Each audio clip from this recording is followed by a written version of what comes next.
करके आपको अपने बारे में बता दूं कि मैं हूँ कौन। मेरा नाम है विवेक सेंगर और मैं एक न्यूट्रिशनिस्ट हूँ, और जो मैंने अपने प्रोफाइल में शेयर भी किया था, पर मैंने उसके बारे में बहुत डिटेल में यहाँ पे डिस्कशन नहीं किया।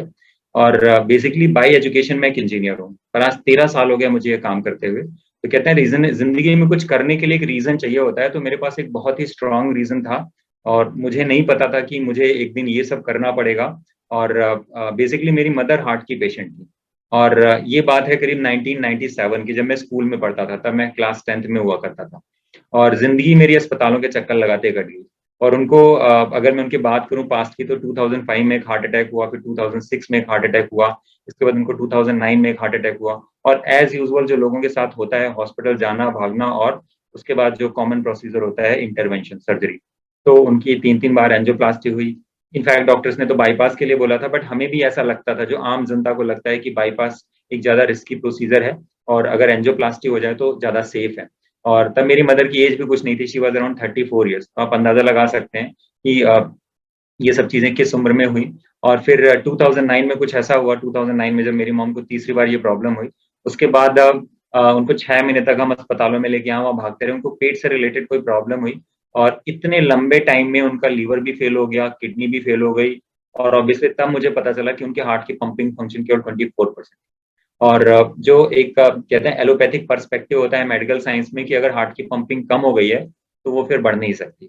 और हार्ट की पंपिंग कम होने की वजह से बॉडी के जितने भी वाइटल ऑर्गन्स थे वो फेल होने लगे। और करीब करीब 6 महीने तक एम्स में, all India institute of medical science Delhi, अब कहते हैं इंडिया का one of the most prestigious institute, मतलब इलाज के लिए उससे अच्छी कोई जगह नहीं है। और वहां पे फाइनली डॉक्टर्स ने भी गिव अप कर दिया और कहा कि अब इनको हम नहीं बचा सकते। तो कहते हैं ना, जिंदगी में एक ऐसा रीजन था।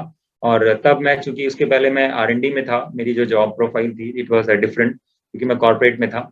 तो वहां से फिर मैंने इंटरनेट से सर्च आउट करना शुरू किया। टू बी वेरी ऑनेस्ट, मैं, मेरे को कुछ नहीं आता था, पर जो पता लगा कि भाई फूड चेंज करो, ये खाना देना चाहिए वो, हालांकि ये सब चीजें 2010 में इतना कुछ भी नहीं था जितना आज है। आज तो यूट्यूब इज फ्लडेड, करोड़ों गुना ज्यादा है 2010 के तुलना में। लोगों को आज के टाइम पे बहुत सारी चीजों के बारे में पता है, पर तब इस तरह की इन्फॉर्मेशन यूट्यूब से निकाल पाना या इंटरनेट से भी निकाल पाना, दैट वाज नॉट इजी। तब इतना कम्युनिकेशन इतना एडवांस भी नहीं था। एनीवेज, तो मुझे जो जानने को मिला, सीखने को मिला, मैंने इम्प्लीमेंट करना शुरू किया, क्योंकि कोई डॉक्टर बचा नहीं था जहां मैंने चक्कर ना लगाया। तो ये मेरी कहानी थी। और उसके बाद जो मैंने करना शुरू किया, उससे मेरी मदर की हेल्थ में इम्प्रूवमेंट होना शुरू हुआ, करते करते करते। और उसके बीच में क्या हुआ, एक कहानी है, मैं बहुत डिटेल में नहीं जाऊंगा। ना मेरे मदर का लीवर ट्रांसप्लांट हुआ, ना किडनी ट्रांसप्लांट हुआ, और हार्ट पंपिंग फंक्शन 24 से बढ़ करके 42% आ गया, जो कि नॉर्मल तो नहीं था। उसके बाद 2.5 साल के बाद मुझे एक प्रोसीजर के बारे में पता चला, एक ट्रीटमेंट था। वो एक नॉन सर्जिकल ट्रीटमेंट था, जो कि एंजियोप्लास्टी बाईपास की तरह यूज किया जाता है। इससे मेरे मदर की हार्ट का पंपिंग फंक्शन भी 55% आ गया। तो ये एक मेरी जर्नी थी। ये सब बताने में भले मुझे 2 4 मिनट लगे हों, बट एक बहुत ही लंबी और बड़ी पेनफुल कहानी थी, बहुत उतार चढ़ाव आए। और वहां से मेरे जैसे इंसान का कह लीजिए जन्म हुआ। और जन्म मतलब इस फील्ड में मेरा कह लीजिए कि मेरी शुरुआत हुई। और फिर मैंने इसके बाद मैंने फूड एंड न्यूट्रिशन के बारे में जो सीखा, मैंने लोगों को एजुकेट करना भी शुरू किया। 2013 में जॉब छोड़ करके मैं इस फील्ड में फुल टाइमर आ गया। मैंने फूड एंड न्यूट्रिशन की पढ़ाई की। इसके बाद मैंने कई सारे सर्टिफिकेशन लिए, और हार्ट डिजीज को रिवर्स करने के बारे में, मतलब जो मेरा प्रोग्राम था, दैट स्टार्टेड कि मैं हार्ट डिजीज को कैसे रिवर्स कर सकता हूँ। और बहुत सारे पेशेंट कर चुका हूँ अभी तक, मुझे लगता है करीब 18,000 से ज्यादा पेशेंट हो चुके। ग्रुप काउंसलिंग बहुत सारी होती है, ग्रुप में करीब 15 15 20 20 लोगों का ग्रुप होता है, जैसे आप लोगों का भी आज एक ग्रुप है। तो ये तो केवल एक ट्रेनिंग ग्रुप है, बट मैं ट्रीटमेंट ग्रुप की बात कर रहा हूँ, जिसमें कि लोगों को हम मतलब ग्रुप में एक पूरा लाइफस्टाइल प्रोग्राम बताते हैं, कैसे उनकी क्वेश्चंस होते हैं उसको शॉर्ट आउट करते हैं। तो मेरी शुरुआत वहां से हुई। मेरी मदर ठीक हुई, वो मेरे लिए एक बहुत बड़ा गिफ्ट था। 2013 में उनकी सारी दवाएं भी मैंने बंद कर दी। और देखिए, एलोपैथी का मैं कोई ऐसा, मैं नहीं कह रहा हूँ कि मेरी कोई दुश्मनी है या मैं उसको क्रिटिसाइज करना चाहता हूँ, बट ये सब चीजें मेरे एक्सपीरियंस से आई। और मुझे ये समझ में आया कि allopathy is a very good thing, लेकिन जब उसका सही जगह पे सही इस्तेमाल होना चाहिए, उसको वहां इस्तेमाल करना चाहिए। बट आज के टाइम पे, या आज से 15 13 14 साल पहले भी जो चीजें थी, वो शायद जिस तरह से होनी चाहिए वो नहीं थी, आज भी वैसी नहीं है। और बाद में मैंने फिर 2016 में डायबिटीज रिवर्सल के बारे में स्टार्ट किया। और मुझे पता लगा कि जो रूट कॉज है, चाहे वो हार्ट डिजीज हो, चाहे डायबिटीज हो, चाहे वो लीवर फेलियर हो, चाहे लीवर डिसफंक्शन हो, चाहे वो किडनी फेलियर हो, जो रूट कॉज है वो सबका एक ही है। और उसको हमें लगता है कि हार्ट का प्रॉब्लम अलग होगा, डायबिटीज का प्रॉब्लम अलग होगा, लेकिन रूट लेवल पे सारी बीमारियां एक ही हैं। जब हम रूट लेवल पे काम करना शुरू करते हैं तो सारी बीमारियां एक साथ ही ठीक होना शुरू हो जाती हैं। आपका मोटापा हो, हार्ट का प्रॉब्लम हो, डायबिटीज हो, मेटाबॉलिक डिसऑर्डर हो, वट जो भी आप बीमारी का नाम ले लीजिए, उसका कारण एक ही होता है। तो बेसिकली क्या है, अगर हम रूट कॉज पे काम नहीं करते तो हम कभी भी बीमारी को जड़ से ठीक ही नहीं कर सकते। ये बड़ा ही सिंपल सा आंसर है, ये समझने के लिए भी है और बताने के लिए भी। तो आज जो चीजें मैं आपको एजुकेट करूंगा, ये सारी चीजें इसी से रिलेटेड होगी। तो अब डिले ना करते हुए I will start with the presentation, जो आज का टाइटल था। तो स्टार्ट करते हैं।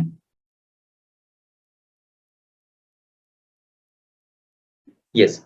तो आज का जो टॉपिक है, तो आई होप आप लोगों को क्लैरिटी हो गई होगी, राइट। और भी कोई क्वेश्चन हो तो आप लोग पूछते चलिएगा। सर, आपका जो क्वेश्चन है मीनाक्षी जी, कि you are taking on insulin, तो उसको भी मैं कवर करूंगा। आप लोग अपने सारे क्वेश्चंस चैट विंडो में लिखते जाइएगा, लास्ट में मैं सारे लोगों के क्वेश्चंस ले लूंगा कि कैसे 7 दिनों के अंदर बिना दवाई के हम शुगर को मेंटेन कर सकते हैं, रेगुलेट कर सकते हैं। मतलब जो नॉर्मल होती है 100/140, उसको हम रेगुलेट कर सकते हैं। तो उसके बारे में हम डिस्कशन करेंगे। तो सबसे पहले मैंने आपको पहले ही बता दिया कि मैं कौन हूँ। मैं एक न्यूट्रिशनिस्ट हूँ, वेलनेस कोच हूँ। तो 2010 से मेरी जर्नी स्टार्ट होती है, और आज मैं जो भी हूँ, मैं सब चीजें कर करके सीखी है मैंने। मेरा नॉलेज कोई बुक की नॉलेज नहीं कि बुक से पढ़ के किसी डॉक्टर के अंडर में काम करके और मैंने ये सब चीजें सीखी हैं। बल्कि जो चीजें मैं इंप्लीमेंट करता हूँ, वो चीजें डॉक्टर्स जो मेरे साथ में काम करते हैं, वो मेरे प्रोटोकॉल, मेरे बनाए हुए गाइडलाइंस के बेसिस पे वो मेडिसिन और ट्रीटमेंट प्रिस्क्राइब करते हैं। ना कि जो कन्वेंशनल न्यूट्रिशनिस्ट होते हैं कि वो एक डॉक्टर के गाइडलाइंस में करते हैं। तो मेरा प्रोफाइल जस्ट अपोजिट है। और मैं फिट माई शुगर और फिट माई हार्ट, ये दो ऑर्गेनाइजेशन हैं जो मैं रन करता हूँ। इसका मैं फाउंडर हूँ। इसके अलावा इंडियन ईसीपी एसोसिएशन का मैं एक फाउंडिंग मेंबर भी हूँ, जो अभी हमने स्टार्ट किया है। और ये सब चीजें मैंने आपको ऑलरेडी शेयर कर दी। और इसके बाद हम बात करते हैं डायबिटीज की। डायबिटीज क्या है, ऑलरेडी ये सब चीजें बहुत लोगों को अ, बहुत सारे लोगों को ये सब डेटा पता है, बट स्टिल मैं चाहूंगा कि मैं इन चीजों को एक बार ब्रीफ में कवर कर दूं। देखिए, हम एक ग्लोबल डेटा की बात कर रहे हैं, क्योंकि जिस तरह से अर्बनाइजेशन हुआ है, जिस तरह से एडवांसमेंट टेक्नोलॉजी का हुआ है, तो हार्ट की बीमारी और डायबिटीज दोनों, हार्ट डिजीज एंड डायबिटीज, कोई भी ऐसा कंट्री नहीं है जहाँ की ये चीजें बची हों। इनफैक्ट जो लोग डायबिटिक नहीं भी होते, उन्हें ऐसा लगता है कि they are not diabetic, because they are just monitoring their sugar level. वो अपनी केवल शुगर लेवल को देखते हैं। तो दुनिया भर में अगर हम बात करें, तो there are around 46.3 crore people who are diabetic. India की भी मैं बात करूं, तो ये नंबर कोई बहुत कम नहीं है। इंडिया को भी डायबिटीज का और हार्ट डिजीज का कैपिटल कहा जाता है। शायद बहुत लोग ये बात जानते हैं कि दुनिया में हार्ट के और डायबिटीज के पेशेंट सबसे ज्यादा, मतलब अगर मैं नंबर्स की बात करूं तो इंडिया में ही है। परसेंटेज की बात मैं नहीं करूंगा, परसेंटेज किसी और कंट्री में हो सकता है, क्योंकि हमारे कंट्री की पॉपुलेशन भी बहुत ज्यादा है। और अगर मैं बात करूं प्री डायबिटिक, मतलब ये वो पेशेंट है जो आज नहीं कल जाकर के डायबिटिक होने ही होने वाले हैं, राइट। तो उनकी संख्या करीब 10 करोड़ है। ऐसा माना जाता है कि आज की डेट पे करीब 20 साल, मतलब 20 साल की एज होते होते 10 में से एक बंदा ऐसा होता है, एक पेशेंट ऐसा होता है जो कि ऑलरेडी डायबिटिक हो चुका होता है, राइट। इसके अलावा अगर मैं एक जो केवल अगर कन्वेंशनली पिछले इतने सालों में बताया गया है कि डायबिटीज को कंट्रोल करना, मेरा शुगर कंट्रोल रहे, शुगर कंट्रोल रहे, तो सब चीजों को हम कवर करेंगे। लेकिन अगर मैं पिछले 20 सालों में, एक पेशेंट 20 सालों में अपनी केवल शुगर को, डायबिटीज को कंट्रोल करने के लिए, कि मेरा वो शुगर एक रेंज में रहे, जो एवरेज एक्सपेंसेस होते हैं that is around 42,000 rupees per year. तो देखिए, ये सब डेटा इंटरनेट से निकाल के लाया गया है, इसका कोई क्लिनिकल वैलिडेशन नहीं है, अदर देन जो मेरे पास रिसर्च पेपर्स के डेटा होंगे उसके अलावा। तो जस्ट मैं थोड़ा सा क्लियर कर दूं, क्योंकि हो सकता है आपको इंटरनेट पे कहीं कोई और भी डेटा मिले। अब यहाँ पे मैं कुछ चीजें आपको इसलिए शेयर करना चाहता हूँ कि डायबिटीज को मैं कंस्पिरेसी बोलता हूँ। कंस्पिरेसी का मतलब है साजिश। ऐसा क्यों है, इसके पीछे रीजन है, क्योंकि मेरे अपने खुद के एक्सपीरियंसेस के अलावा कुछ ऐसे फैक्ट्स हैं जो मैं यहाँ निकाल के लाया हूँ। कि फेसबुक और यूट्यूब में आप अगर एक वर्ड यूज करते हो, डायबिटीज रिवर्सल, कि मैं डायबिटीज रिवर्स कर सकता हूँ, there is something like diabetes reversal, तो वो आपके एडवर्टीजमेंट को पुट अप नहीं होने देते, आपके अकाउंट को ब्लॉक कर देते हैं। इनफैक्ट रिसेंटली, आज 15 तारीख है, फेसबुक ने मेरा जो पर्सनल अकाउंट है वो डिलीट कर दिया, and they have not allowed. क्योंकि मैं जो अपने पेशेंट्स की केस स्टडीज होती थी, जो उनके रिपोर्ट्स होते थे, जो उनके डेटा होते थे, वो शेयर करता था स्टोरीज। क्योंकि अगर मैं ये मैनेज करता कि मैनेज डायबिटीज, तो कोई प्रॉब्लम नहीं होती, लेकिन मैं मेंशन करता था डायबिटीज रिवर्सल, इसीलिए फेसबुक ने मेरा अकाउंट भी डिलीट कर दिया, जो कि अकाउंट 2009 से चल रहा था। I hope you can understand, मैं खुद उसका विक्टिम हूँ जिसका फेसबुक ने अकाउंट डिलीट कर दिया। और 2019 तक ये माना जाता था कि अगर आप क्लेम करते हो कि डायबिटीज को रिवर्स किया जा सकता है, तो इंडिया का जो हमारा कानून है वो कहता था कि इट इज अ क्राइम। अगर आप ऐसा बोलते हो पब्लिक प्लेटफॉर्म पे, तो आप क्रिमिनल हो, आपके अगेंस्ट केस चल सकता है। एडीए मतलब अमेरिकन डायबिटीज एसोसिएशन, ऑलरेडी ये कहता है कि टाइप 2 डायबिटीज को रिवर्स नहीं किया जा सकता। आज जब इसको समझेंगे ना तो आपको जरूर ये लगेगा कि डायबिटीज को रिवर्स करना दुनिया का सबसे आसान काम है, क्योंकि इतना सिंपल सोल्यूशन है इसका और आपको भी पता है, लेकिन कभी उसकी हमने डिगिंग नहीं की। Cause of diabetes is lifestyle. Diabetes जो है का जो रूट कॉज है वो एक लाइफस्टाइल है, हम क्या खाते हैं, हमारी दिनचर्या कैसी है। और American medical association, British medical association और दुनिया के और भी जो अलग अलग मेडिकल एसोसिएशन है, ऐसा कई बार हुआ। जैसे मैं ब्रिटिश मेडिकल एसोसिएशन की बात करूं, 2000 में एक बार ये बिल लाया गया था संसद में कि अगर बीमारी की वजह हमारा लाइफस्टाइल है, हमारा खाना, हमारी दिनचर्या है, तो हमें अपने डॉक्टर्स को ये सब चीजें सिखानी चाहिए।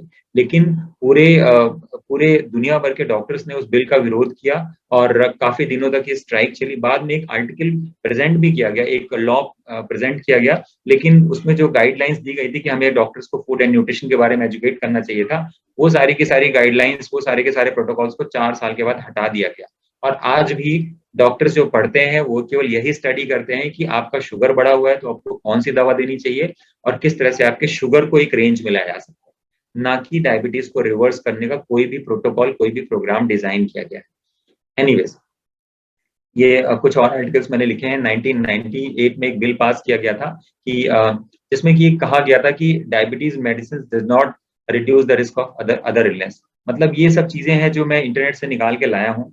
इंडियन मेडिकल एसोसिएशन, क्योंकि 2018 के बारे में मैं बता दूं, एसीपी, एसीपी का मतलब है अमेरिकन कॉलेज ऑफ फिजिशियंस। ये एक मतलब डॉक्टर्स की पूरी एक एसोसिएशन है जिसमें दुनिया भर के करीब 5 लाख डॉक्टर्स हैं। ये डॉक्टर्स ने अपने खुद के जो पर्सनल एक्सपीरियंसेस थे उसके बेसिस पे ये प्रेजेंट किया कि जैसे हम अक्सर कहते हैं कि अगर आपका शुगर लेवल बढ़ जाएगा तो आपको रेटिनोपैथी हो जाएगा, आपको आपकी आपकी किडनी फेल हो जाएगी, दुनिया भर की प्रॉब्लम्स हो जाती हैं। तो बेसिकली 2018 में एसीपी गाइडलाइंस ये कहती थी कि अगर आपका HbA1c 7.5 के नीचे है तो you are not a diabetic, you don't need any medications to control the sugar if your sugar level is below 7.5, जो आपका HbA1c है। लेकिन इंडियन मेडिकल एसोसिएशन इन चीजों को एक्सेप्ट नहीं करता। कई सारे डॉक्टर्स की अपनी अपनी अलग अलग ओपिनियन है कि अगर हम इस गाइडलाइंस को फॉलो करेंगे तो हमारे कंट्री में हार्ट के पेशेंट्स बहुत ज्यादा बढ़ जाएंगे, रेटिनोपैथी, न्यूरोपैथी, इन सबके केसेस बहुत ज्यादा बढ़ जाएंगे। एनीवेज, ये सब चीजें मैंने थोड़ा ब्रीफ में कवर कर दी हैं। आगे बढ़ते हैं हम, क्योंकि हमें काफी सारा कंटेंट भी कवर करना है। ये देखिए, एक हेल्थ लाइन में एक आर्टिकल भी निकला था, is there a conspiracy preventing a diabetes cure. क्योंकि दुनिया में जो लोग भी डायबिटीज को क्योर करने निकलते हैं, सभी की डायबिटीज रिवर्स हो जाती है। Management is a very small thing, बल्कि बहुत आसानी से डायबिटीज को, टाइप 1 डायबिटीज कैसे खत्म करें उसके बारे में मैं बात करूंगा सर, जब मैं डिस्कस करूंगा type 1 diabetes, will discuss about it, right. इसके बाद हम डायबिटीज ड्रग्स के बारे में बात करें, जो हम दवाएं लेते हैं उसका क्या इम्प्लीकेशन होता है। देखिए, डायबिटीज की दवाएं जो हैं वो हमारे सिम्टम्स को ट्रीट करती हैं, ना कि उसकी वजह से जो फ्यूचर में हमको, जो मैंने नेक्स्ट पॉइंट में लिखा हुआ है, एक फॉल्स सेंस ऑफ सिक्योरिटी मिलता है लॉन्ग रन में, कि अगर आपको लग रहा है कि मेरे को डायबिटीज है, मैंने शुगर दवाई खा के कंट्रोल कर लिया, तो मेरे को फ्यूचर में हार्ट की प्रॉब्लम नहीं होगी, मेरे को न्यूरोपैथी नहीं होगी, रेटिनोपैथी नहीं होगी। ये एक बहुत बड़ा आप कह सकते हैं मिथ है। जिस तरह से क्या, एक्सक्यूज मी, मैं आप लोगों से एक सेकंड के लिए क्वेश्चन लेना चाहूंगा।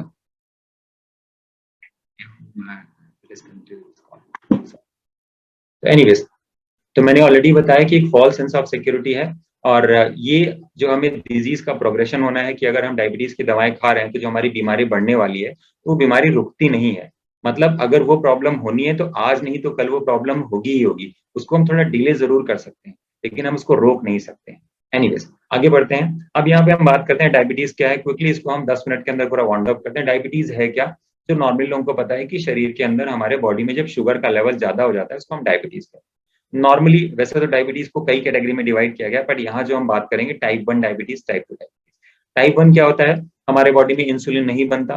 टाइप 2 डायबिटीज क्या होता है? जब हमारे बॉडी में इंसुलिन तो बनता है लेकिन इंसुलिन काम नहीं करता, इसी को हम कहते हैं इंसुलिन रेजिस्टेंस। उसके बारे में हम आगे बात करेंगे। तो क्या होता है, इंसुलिन बनता है लेकिन जब हमारी सेल्स में जाता है तो हमारे जो सेल्स के रिसेप्टर होते हैं, जो इंसुलिन रिसेप्टर होते हैं, तो वो क्या होते हैं, जैसे इंसुलिन लगता है तो उसकी वजह से वो काम नहीं करते। जब वो काम नहीं करते तो क्या होता है, हमारी जो शुगर है जो सेल्स के अंदर जानी चाहिए वो सेल्स के अंदर नहीं जा पाती, और ये प्रॉब्लम होती है हमें डायबिटीज की वजह। ये होता है टाइप 2 डायबिटीज, राइट। तो आगे हम बढ़ते हैं। तो देखिए, इंसुलिन क्या है? इंसुलिन एक चाबी है। बेसिकली इंसुलिन एक हार्मोन है जो कि हमारा एंडोक्राइन पैंक्रियाज है, क्योंकि इंसुलिन, एमाइलिन और ग्लूकागॉन, ये सारे हार्मोन्स जो है हमारे पैंक्रियाज के जो हमारा एंडोक्राइन पैंक्रियाज है इसमें ये हार्मोन्स बनते हैं। जब ये हार्मोन बनते हैं तो इंसुलिन का काम होता है कि जितना भी हम कार्बोहाइड्रेट खाते हैं, पहले तो एक बात ध्यान दीजिएगा, हम जो भी खाना खाते हैं, जो भी हमको एनर्जी मिलती है, तो हम कार्बोहाइड्रेट खाते हैं, या तो हम प्रोटीन खाते हैं, या तो हम फैट खाते हैं। कार्बोहाइड्रेट किस में कन्वर्ट होता है? कार्बोहाइड्रेट हमारा ग्लूकोज में कन्वर्ट होता है।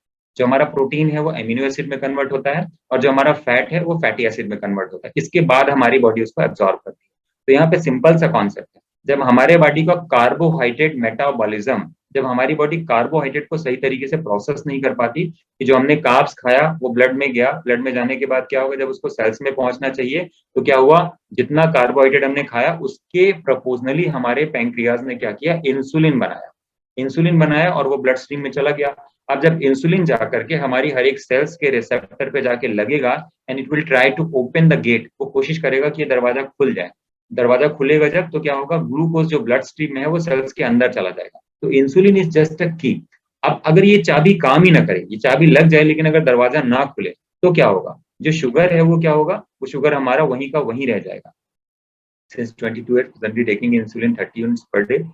विल डिस्कस अबाउट इट, सारे क्वेश्चंस खोलेंगे। एनीवेज, तो आगे हम बढ़ते हैं। तो इंसुलिन के बारे में मैंने बता दिया। अब ये देखिए, एक सेल्स का स्ट्रक्चर बनाया गया है। ये समझने की चीज है कि हमारे सेल्स के ऊपर ये छोटे छोटे जो आपको दिखाई दे रहे हैं, ये सब रिसेप्टर हैं। रिसेप्टर मतलब सरल भाषा में बात करें तो एक दरवाजा। अब क्या होता है, हमारी हर एक सेल के ऊपर करीब 5 से 10 हजार रिसेप्टर होते हैं। तो हम जो भी हम खाते हैं, चाहे वो हमारा कोई मिनरल हो, चाहे वो हमारा ग्लूकोज हो, चाहे वो कोई भी चीज हो, हर चीज हमारे सेल्स के अंदर क्या होती है, एक रिसेप्टर के थ्रू ही सेल्स के अंदर जाती है। उसका अपना एक अलग प्रोसीजर होता है। Differentiate type and in diagnostics, okay, will discuss about it. मैं इसके बारे में बात करता हूँ कि कैसे डिफरेंशिएट करते हैं। तो बेसिकली पहले तो मैं इसके बारे में बता दूं कि अब क्या होता है कि जैसे ये रिसेप्टर है, अब यहाँ पे क्या होगा, ये जो आपको इंसुलिन दिखाई दे रही है, ऊपर लिखा हुआ है इंसुलिन, अगर ये इंसुलिन रिसेप्टर्स पे लगेगी, लेकिन जो आपको राइट साइड में दिखाई दे रहा है ग्लूकोज, अगर ये ग्लूकोज के रिसेप्टर ना खुलें, क्योंकि जैसे ये इंसुलिन इन रिसेप्टर्स पे लगेगी, तो क्या होगा, जो हमारा ग्लूकोज का रिसेप्टर है वो ओपन हो जाएगा। जैसे ग्लूकोज का रिसेप्टर ओपन हो जाएगा, तो क्या हो जाएगा, ये ग्लूकोज अपने आप क्या चला जाएगा, सेल्स के अंदर चला जाएगा। जब ग्लूकोज सेल्स के अंदर चला जाएगा, यही तो हमें अचीव करना होता है, राइट। और जब ये प्रोसेस काम नहीं करती, मतलब जैसे हमारा जो आप देख रहे हैं नीचे इंटर सेलुलर सिग्नलिंग जो लिखा हुआ है, कि अगर रिसेप्टर हमारे सेल्स पे लगा, इंसुलिन रिसेप्टर अगर इंसुलिन रिसेप्टर्स पे लगता है, उसको टच करता है, लेकिन अगर ग्लूकोज का रिसेप्टर नहीं ओपन होता, that is the condition.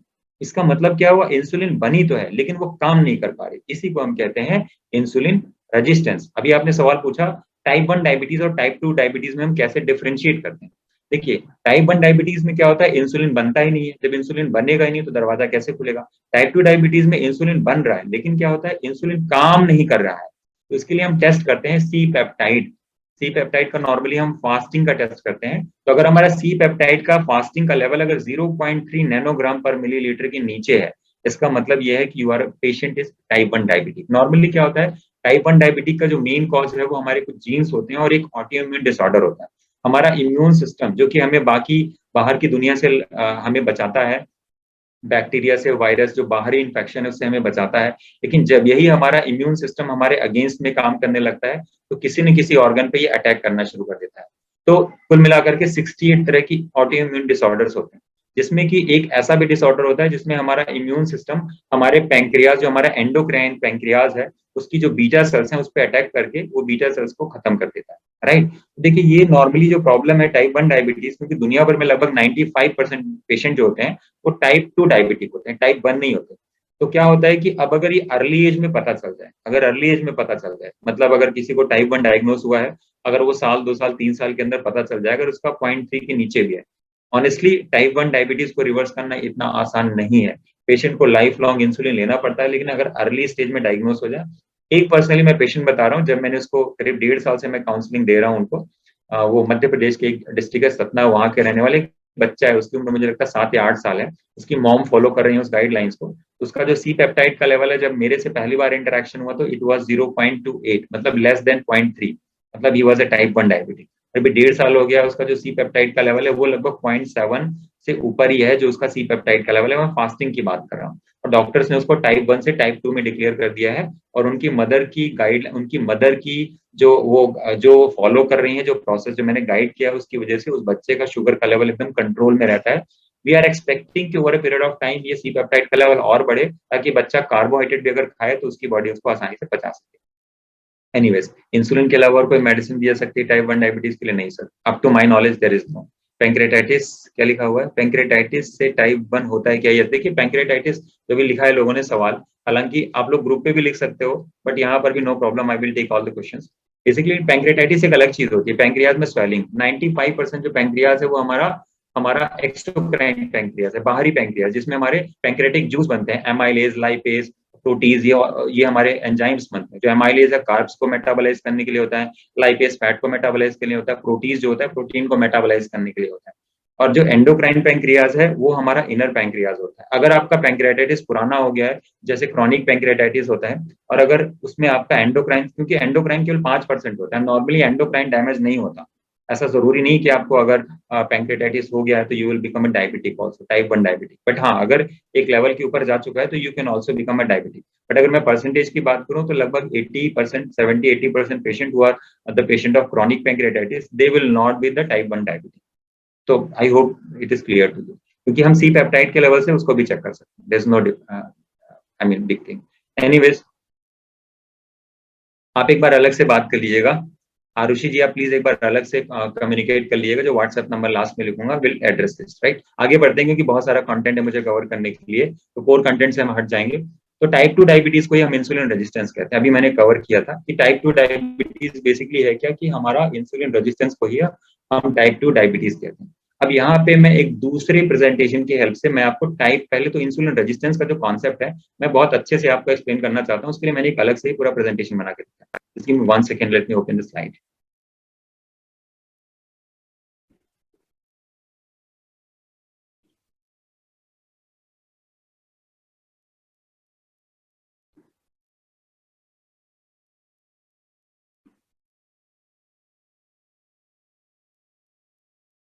Yes. ये सबसे इंपॉर्टेंट स्लाइड होने वाली है। आप सभी लोग अपनी सीट बेल्ट बांध के रखिएगा, क्योंकि ये जो कॉन्सेप्ट है अगर आपको समझ आ गया ना तो आपको पूरे डायबिटीज की सारी कहानी समझ में आ जाएगी। टाइप 2 डायबिटीज की बात करो, इंसुलिन रेजिस्टेंस क्या? बेसिकली इंसुलिन, टाइप 2 डायबिटीज का नाम ही है इंसुलिन रेजिस्टेंस, कि बॉडी इंसुलिन बना रही है लेकिन वो इंसुलिन काम नहीं कर रही है, राइट। अब देखिए, insulin resistance the real villain of the story. पूरी पिक्चर का जो असली विलन है ना वो इंसुलिन है, ना कि शुगर।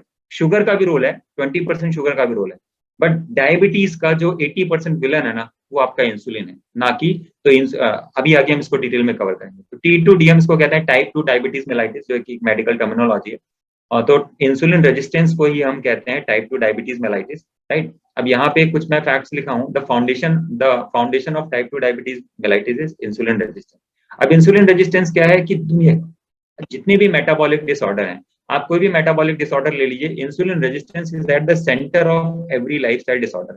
जो भी लाइफस्टाइल की डिजीजेज है, जो भी हमारी जो जीवन शैली से जुड़ी बीमारियां हैं, उसके अगर रूट लेवल पे जाके देखेंगे तो इंसुलिन रेजिस्टेंस ही असली कारण है। चाहे हार्ट की बीमारी हो, कैंसर हो, फैटी लीवर हो, पॉलीसिस्टिक ओवरी सिंड्रोम हो, इरेक्टाइल डिसफंक्शन हो, माइग्रेन हो, एल्जाइमर हो, स्ट्रोक हो, ब्रेन स्ट्रोक हो, डिमेंशिया हो, बॉडी में फैट डिपॉजिट हो गया है, डायबिटीज, ओबेसिटी, आप जितनी भी, इसके अलावा और भी बहुत सारी बीमारियां, बट मैंने मोटा मोटा यहाँ कवर किया है कि ये सारी बीमारियों की जो रूट लेवल पे जो चीज है वो है इंसुलिन रेजिस्टेंस। अगर हमारे शरीर में इंसुलिन रेजिस्टेंस बन गया है तो ये सारी की सारी बीमारियां आपको आज नहीं कल तो होंगी। अब इस प्रेजेंटेशन की हेल्प से मैं आपको बताने जा रहा हूँ। देखिए, जो मैंने अभी आपको पहले बताया था कि इंसुलिन रिसेप्टर हर एक सेल्स के, हमारी हर एक सेल्स के ऊपर इंसुलिन रिसेप्टर होते हैं और ग्लूकोज के रिसेप्टर होते हैं। तो देखिए, मैंने ये दो आपको रिसेप्टर्स बना दिया, एक इंसुलिन का रिसेप्टर है और एक ग्लूकोज का रिसेप्टर है। अब देखिए, नीचे एक लड़की जो खा रही है, ये क्या खा रही है? कार्बोहाइड्रेट खा रही है। हम प्रोटीन और यहाँ पे फैट की बात नहीं करें, केवल कार्बोहाइड्रेट की बात कर रहे हैं।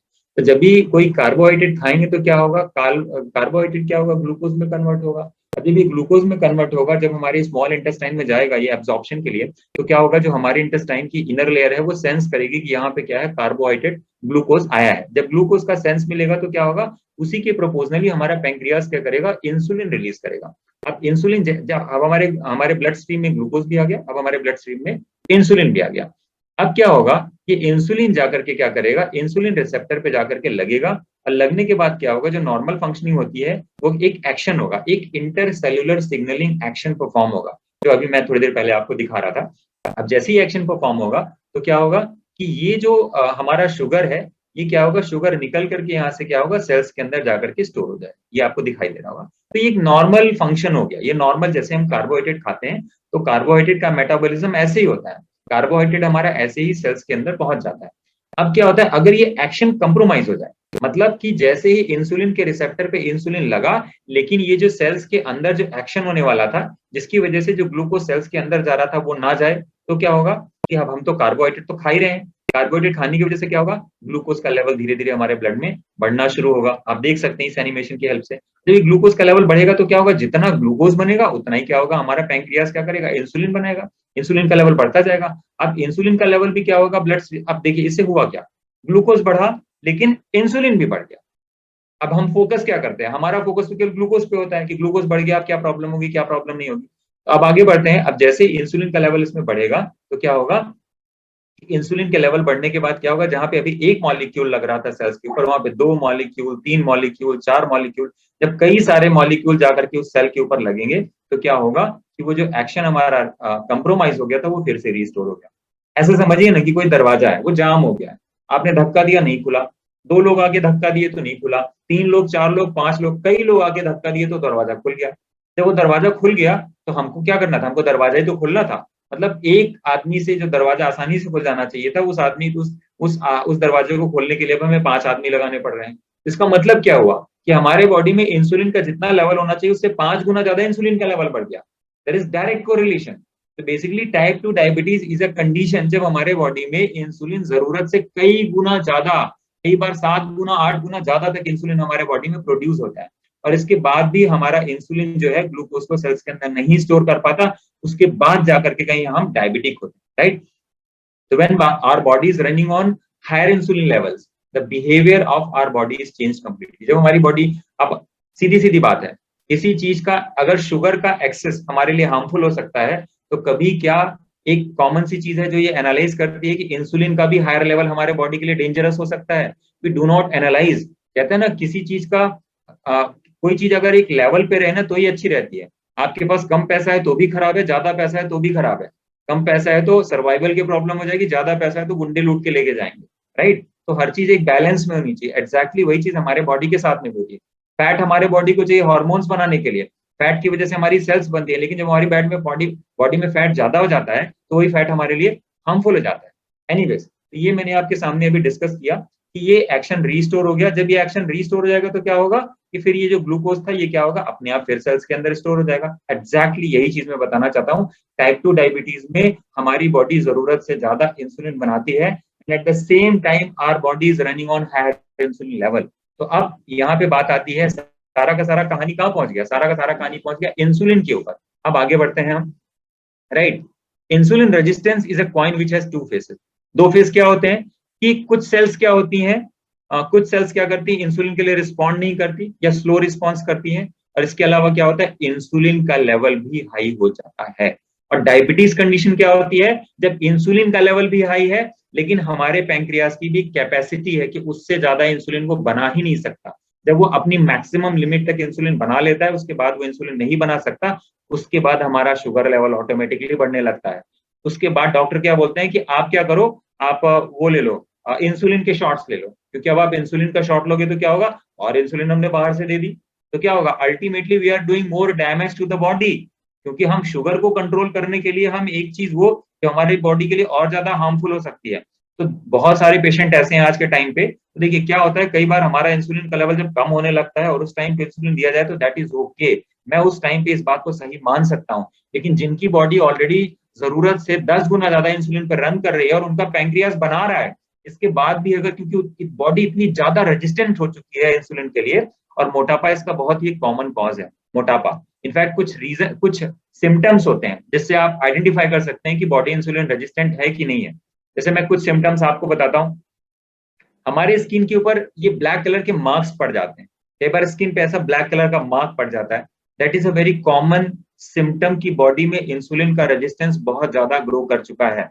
बिना किसी रीजन के आपकी बॉडी अगर थोड़े से टाइम में ही बहुत ज्यादा वेट पुट अप कर लेती है। अब इसके और भी बहुत सारे फेसेस हैं, लेकिन अभी मैं उस डिटेल में नहीं जाऊंगा, क्योंकि जितना ज्यादा मैं कवर करूंगा उतना ज्यादा लंबा सेशन खिल जाएगा। और इंसुलिन इंजेक्शन लेने से शुगर कम कैसे हो जाती है, जिनको हम हार्म कर रहे हैं और इंसुलिन डाल ओके। मैं इस क्वेश्चन का आंसर दे देता हूँ। देखिए, मैंने अभी क्या बताया आपको कि एक लिमिट तक तो हमारे पैंक्रियाज ने इंसुलिन बना दिया, उसके बाद वो नहीं बना सकता। अब क्या होगा, अगर हम बाहर से इंजेक्शन दे देंगे तो क्या होगा, और ज्यादा उसको इंसुलिन मिल गई, क्योंकि अब ज्यादा तो बना नहीं सकता। एक रीजन ये है। दूसरा रीजन ये होता है कि over a period of time, बहुत टाइम के बाद क्या होता है, इंसुलिन के बढ़े रहने की वजह से हमारी बॉडी क्या करती है, अपने आप हमारे पैंक्रियाज के बीटा सेल्स को मारने लगती है। तो क्या होता है, ये दूसरी कंडीशन है जिसमें अगर बीटा सेल्स डेथ होनी शुरू हो जाती है तो इंसुलिन का प्रोडक्शन भी कम हो जाता है। और जब insulin, body already insulin resistant है, तो पहले तो ज्यादा बना रही थी तो किसी तरह से मैनेज हो रहा था, लेकिन अगर बीटा सेल्स में डेथ होने लगी तो क्या होगा कि डेथ होने की वजह से क्या होगा, इंसुलिन का प्रोडक्शन भी कम हो जाएगा। तो अगर हम इंसुलिन का इंजेक्शन ले रहे हैं तो हो सकता है हमारे बॉडी को जितना इंसुलिन चाहिए उससे जरूरत से 3 गुना 4 गुना ज्यादा ऑलरेडी बन रहा है, उसमें प्रॉब्लम नहीं है, लेकिन वो शुगर को अंदर नहीं पहुंचा पा रहा है तो हमने और से ले लिया। भले हमारा पेंक्रियास 10 गुना बना सकता है, लेकिन काम तो 1 गुना में ही हो जाएगा ना, 10 गुना बना रहा है, जरूरत थोड़ी ना 10 गुना की। ये तो पूरे के पूरे इंसुलिन रेजिस्टेंस का मैंने आपको एक एक पर्सपेक्टिव बताया। एक दूसरा पर्सपेक्टिव भी है जो मैं आपको ओरली डिस्कस करूंगा, कि जब हमारे बॉडी में इंसुलिन बहुत ज्यादा रन होने लगता है तो हमारी बॉडी क्या करती है, हमारी सेल्स को, ये इंसुलिन हमारी सेल्स को भी डैमेज करना शुरू करता है।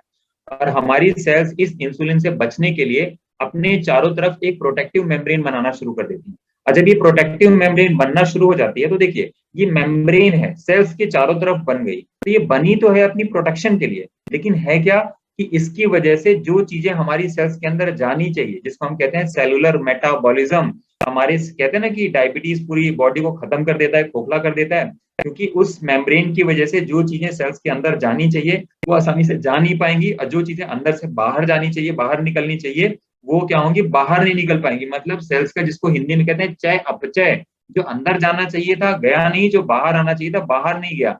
तो बॉडी में क्या होगा, इंटरनल इन्फ्लामेशन, टॉक्सिसिटी बढ़ती जाएगी। और हम क्या मॉनिटर कर रहे हैं, हम मॉनिटर कर रहे हैं जस्ट शुगर। और ये जो सारा का कॉन्सेप्ट मैंने आपको बताया, आई एम श्योर कि 10 में से कम 8-9 लोगों को तो नहीं पता है। हालांकि अब धीरे धीरे जागरूकता बढ़ रही है, लोगों को इसके बारे में पता भी है, मैं ये नहीं कह रहा हूँ कि लोगों को पता नहीं है। I hope your question is answered. बहुत सारे लोगों ने सवाल लिख दिया, I am facing sudden weight loss problem, इसके बारे में बात करूंगा सर। टाइप 2 डायबिटीज की वजह से या तो वेट गेन होता है तो वेट लॉस होता है, इसके बारे में मैं कवर करूंगा।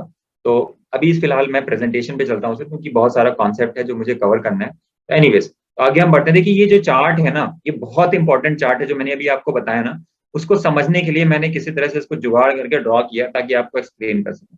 देखिए, ये चार्ट क्या है, ये एक्स और वाई दो एक्सिस है। ये जो आपका वाई एक्सिस है ये ग्लूकोज है, और नीचे जो है ये टाइम है। तो देखिए, पहले ये जो आपको ब्लू कलर की लाइन दिख रही है, तो जैसे जैसे हमारी उम्र बढ़ती जाती है, उम्र बढ़ने के साथ साथ क्या होता है कि हमारे बॉडी में ये जो आपको ऑरेंज कलर की लाइन दिखाई दे रही है, ये क्या है, ये इंसुलिन का लेवल है।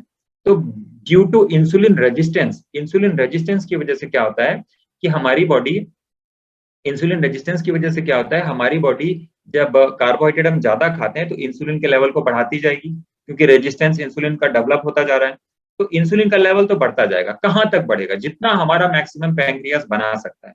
अभी जो आपने सवाल पूछा था ना कि कैसे इंसुलिन इंजेक्शन से शुगर कंट्रोल हो जाती है, तो उसका आपको जवाब मिलेगा।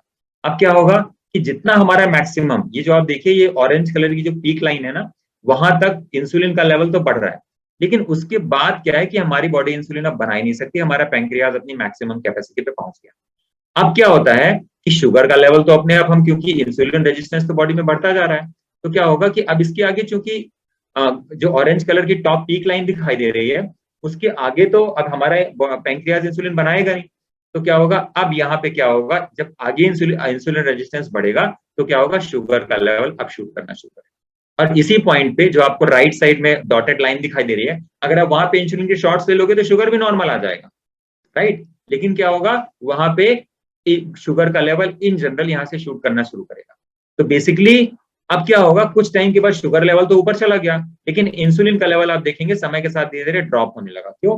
क्योंकि जब ये इंसुलिन हमारा पीक पे चल रहा था, तो इसकी वजह से क्या हुआ, समय के साथ में हमारी पैंक्रियाज की बीटा सेल्स भी डैमेज हो गई। जब बीटा सेल्स डैमेज हो गई, बीटा सेल डेथ हो गई, तो इंसुलिन का प्रोडक्शन पहले से क्या हो गया, कम हो गया। जब इंसुलिन का प्रोडक्शन कम हो गया, इंसुलिन के प्रोडक्शन कम होने की वजह से क्या हो गया, अब हमारा पैंक्रियाज की कैपेसिटी कम हो गई, जो आपने पूछा था इंसुलिन का इंजेक्शन कैसे लेना पड़ता है, तो अगर ये बहुत नीचे चला जाता है, हालांकि कम होने के बाद भी जितनी हमारी जरूरत है उससे 4 गुना ज्यादा है, लेकिन अगर ये इतना कम हो जाए कि वो टाइप 1 डायबिटीज की तरह हो जाए, जो मैंने बताया कि बिल्कुल बीटा सेल्स खत्म ही हो जाए, तो देखिए यहाँ पे 2 ऑप्शन है।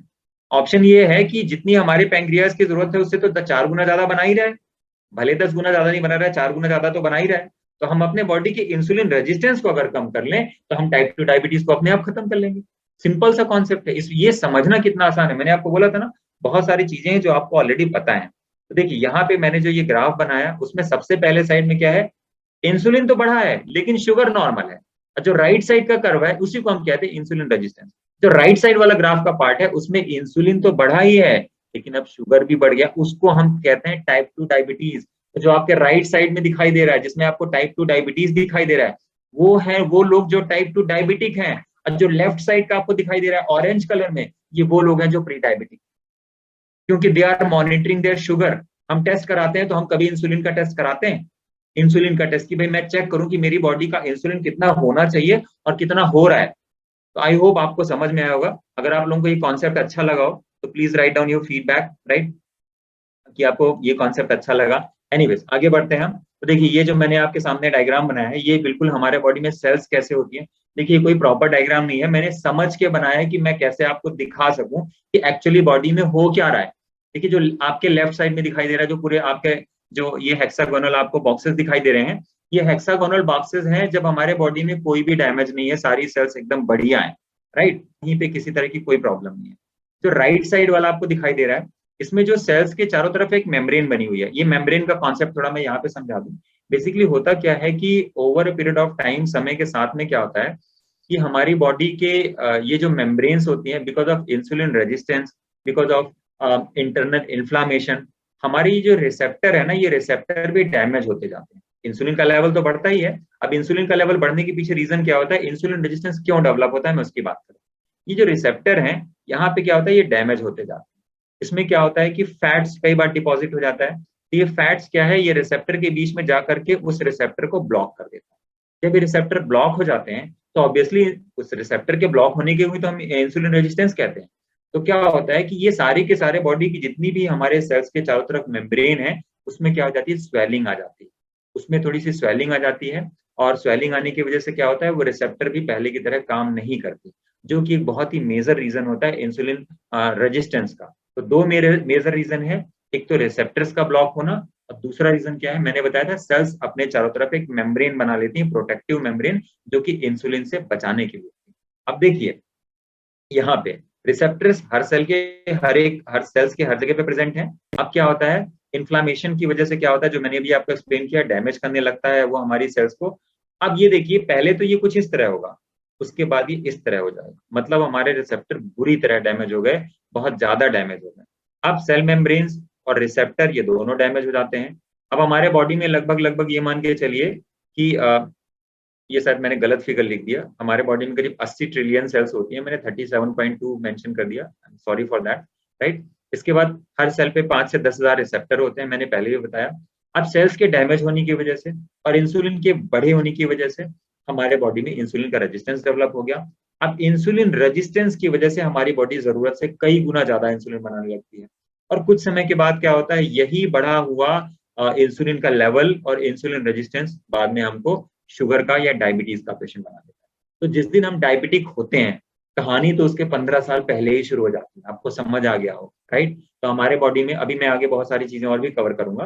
तो overall condition is also known as a metabolic syndrome, इसी को हम मेटाबॉलिक सिंड्रोम या सिंड्रोम एक्स कहते हैं, right.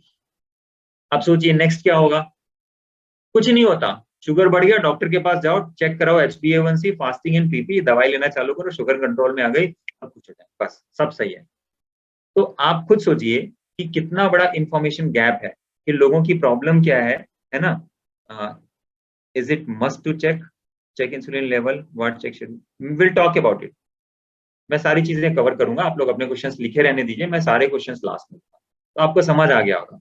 Because we fail to look at the insulin, we fail to catch the insulin resistance, अभी हमने इंसुलिन को चेक ही नहीं किया। इसके लिए टेस्ट होता है, क्योंकि इंसुलिन को नॉर्मली हम नहीं चेक करते, क्योंकि इसलिए नहीं चेक करते क्योंकि इंसुलिन का लाइफ साइकिल बहुत कम होता है।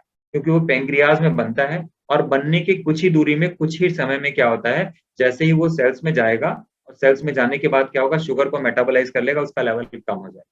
इसीलिए हम इंसुलिन को चेक करने के लिए हम एक दूसरा टेस्ट करते हैं जिसका नाम है सी पेप्टाइड। सी पेप्टाइड एक प्रोटीन होता है, तो हमारी बॉडी जितना इंसुलिन बनाती है उसी के प्रोपोर्शनली ये प्रोटीन बनाती है जिसको हम कहते हैं सी पेप्टाइड। लेकिन सी पेप्टाइड का जो लाइफ साइकिल है वो ज्यादा होता है, लगभग 1 से 1.5 घंटे का होता है, जबकि इंसुलिन का लाइफ साइकिल बहुत छोटा होता है। आप जो पीपी चेक करते हैं खाना खाने के बाद, फास्टिंग चेक करते हैं सुबह उठने के बाद, आप कुछ भी खा लोगे उसके बाद जितना आप कार्बोहाइड्रेट खाओगे उतना ही आपको शुगर मिलेगा, उसी के हिसाब से घटा हुआ या बढ़ा हुआ आपको शुगर मिलेगा। जितनी देर फास्ट रह लेंगे उसी हिसाब से आपका शुगर चेंज हो जाएगा, राइट। आपका शुगर बढ़ा हुआ है, आप जाके थोड़ा वॉक कर लो, 2-4 बार सीढ़ी चढ़ लो, तो आपका शुगर लो हो जाएगा, क्योंकि शुगर क्या हो जाएगा, यूज हो जाएगा, बर्न हो जाएगा, वो एनर्जी है, that is simple energy. Anyways, तो ये मैंने आपको बता दिया है। जो क्वेश्चंस मैं आंसर करता जा रहा हूँ, तो ये देखिए मैं क्विकली इसको मैं स्किप कर देता हूँ, otherwise it will take too much time. इसका एक रिवर्स में आगे कवर करूंगा। तो मैंने आपको ऑलरेडी एक्सप्लेन किया, बल्कि मैं इसको सोच रहा हूँ एक्सप्लेन कर ही दूं, क्योंकि आपके लिए ना बड़ा यूजफुल स्लाइड है ये, है ना, कि ये क्या मैं बताना चाह रहा हूँ इसमें, कि डायबिटिक पेशेंट्स का रोड मैप क्या होता है। लोग नॉर्मली दवा खा करके लाइफ टाइम मैनेज करते रहते हैं सारी चीजें। तो देखिए सबसे पहले डायबिटिक पेशेंट्स का रोड मैप क्या होता है, कैसे एक बहुत बड़ी चीज की शुरुआत बड़ी छोटी सी चीज हो। एक हेल्दी आदमी है तो कोई प्रॉब्लम नहीं है, अब यहां से लेकर के वो लास्ट तक कैसे पहुंचता है, जो लास्ट में चीज लिखी हुई है आप समझ जाओ, मैं नाम नहीं लूंगा। तो एक पूरा रास्ता है, ये पूरी जर्नी 20, 25, 30 साल की हो सकती है। तो ये शुरुआत होती है सबसे पहले, एक हेल्दी आदमी है कोई प्रॉब्लम नहीं है, शुरुआत होती है हमारी खराब लाइफस्टाइल से। जब लाइफस्टाइल खराब होती है 5, 10 साल, 20, 25, 30 साल तक सब कुछ ऐसे ही चलता रहता है, राइट। हम पार्टी कर रहे हैं, खा रहे हैं, पी रहे हैं, सब कुछ कर रहे हैं, वी जस्ट इग्नोर एवरीथिंग कि उसकी वजह से हमको क्या प्रॉब्लम होती है, राइट। जब हम कुछ जानने लगते हैं तो हमारे दिमाग में बचपन से भर दिया जाता है कुछ प्रॉब्लम होगा डॉक्टर के पास जाओगे, डॉक्टर ठीक कर देगा, क्योंकि हम डॉक्टर के पास जाते हैं, जब दवा मिलती है, ठीक हो जाते हैं, तो हमारा बिलीफ भी बन जाता है। इसके बाद क्या होता है, हमें तो एक ही चीज पता है कि बीमारी का मतलब है डॉक्टर और डॉक्टर का मतलब है दवाई। तो दवाई मिलेगी, तो क्या होता है, लाइफस्टाइल तो हम कभी ठीक नहीं करते। कितने लोग होंगे जो बीमार होते हैं तो दे change their lifestyle, rather than कि वो दवा लेने के बाद ठीक हो गए, वो फिर अपने पुराने ढर्रे पे चलने लगते हैं, राइट। अब क्या होता है कि कुछ टाइम के बाद क्या होता है कि हमारे बॉडी में बीमारी की जो रूट कॉज होती है वो होता है हमारा आहार, हमारी दिनचर्या, हमारे लाइफ में स्ट्रेस क्या है, हम कितनी फिजिकल एक्टिविटीज करते हैं, कितना कार्बोहाइड्रेट खाते हैं, कितना प्रोसेस्ड खाना खाते हैं। इन सब चीजों की वजह से हमारे बॉडी में बीमारी बढ़ने लगती है। तो रीजन है, जब हमारा खाना खराब होता है, बहुत ज्यादा हम कार्बोहाइड्रेट खाते हैं, अभी मैंने एक्सप्लेन किया, कार्बोहाइड्रेट की वजह से क्या होता है, बहुत ज्यादा हमारी बॉडी, तो हम कार्बोहाइड्रेट हम खाएंगे तो हमारे बॉडी में शुगर भी बढ़ेगा, इंसुलिन भी बढ़ेगा। तो अब क्या होता है, सेल रिसेप्टर्स खराब होने लगते हैं, जो मैंने आपको बताया, बॉडी में इंसुलिन रेजिस्टेंस बनना शुरू हो जाएगा। जब हमारी रूटीन खराब होती है तो हमारा मेटाबॉलिक डिसफंक्शन हो जाता है, होमियोस्टेसिस मतलब हमारे का जो एक संतुलन है वो खराब होने लगता है। हमारे बॉडी के जितने भी ऑर्गन्स हैं उनके बीच में जो इंटरसेल्युलर सिग्नलिंग है वो भी खराब होने लगती है, राइट। माइक्रोवेस्कुलर डैमेज होने लगते हैं, हार्मोनल इम्बैलेंसेस हो जाते हैं, राइट। सेल्स रिसेप्टर तो खराब होते ही होते हैं, यहाँ से भी इंसुलिन रेजिस्टेंस बनता है। ऐसे स्ट्रेस हार्मोन्स हमारे बॉडी को डैमेज करते हैं, राइट। और ये सब कारण होते हैं, रूट कॉज होते हैं, जिसकी वजह से हमारे बॉडी में क्या होता है, हमारे बॉडी में इंसुलिन का रेजिस्टेंस पैदा होता है। अब यहाँ पे मैं बता दूं, जैसे हमारा, जब हमारी फिजिकल एक्टिविटी कम होती है अच्छा हाँ, यहाँ पे एक चीज मैं और कवर कर देता हूँ। अच्छा, लोगों को क्या लगता है कि उनका मोटापा बढ़ गया है क्योंकि उनके खाने में चर्बी ज्यादा है। तो मैं पहले कार्बोहाइड्रेट के बारे में एक फैक्ट बता दूं कि हमारे बॉडी में नेचर ने कार्बोहाइड्रेट का बहुत थोड़ा सा स्टोरेज बनाया है। हमारी बॉडी की जो सेल्स हैं मैक्सिमम करीब 500 550 ग्राम ही ग्लूकोज को स्टोर कर सकती हैं, और हमारा लीवर 100 से 150 ग्राम, बस। इससे ज्यादा हमारी बॉडी ग्लूकोज को स्टोर ही नहीं कर सकती। तो होता क्या है कि जब हम कार्बोहाइड्रेट बहुत ज्यादा खाते हैं तो ग्लूकोज तो हमारी सेल्स में स्टोर कर दिया गया। अब उसके बाद जो ग्लूकोज बचा वो क्या होता है, तो हमारी बॉडी अपने आप उस कार्बोहाइड्रेट को, उस ग्लूकोज को, क्योंकि कार्बोहाइड्रेट ग्लूकोज में कन्वर्ट होगा, उसको क्या करती है, फैट में कन्वर्ट कर देती है और फैट सेल्स में जाके स्टोर कर देती है। इसको हम कहते हैं लिपोजेनेसिस। ये एक मेथड है, ये एक प्रोसेस है हमारे बॉडी का। तो हमारे बॉडी में जो चर्बी इकट्ठा हो रही है, जो फैट इकट्ठा हो रहा है, जो ब्लॉकेज हो रहा है, लोगों को हार्ट की ब्लॉकेज हो गई, लोग सर्जरी के लिए भाग रहे हैं, उसके पीछे fat is not the responsible factor. उसके पीछे जो सबसे बड़ा रिस्पॉन्सिबल फैक्टर है वो है कार्बोहाइड्रेट। एंड अनफॉर्चुनेटली 90% लोगों को नहीं पता।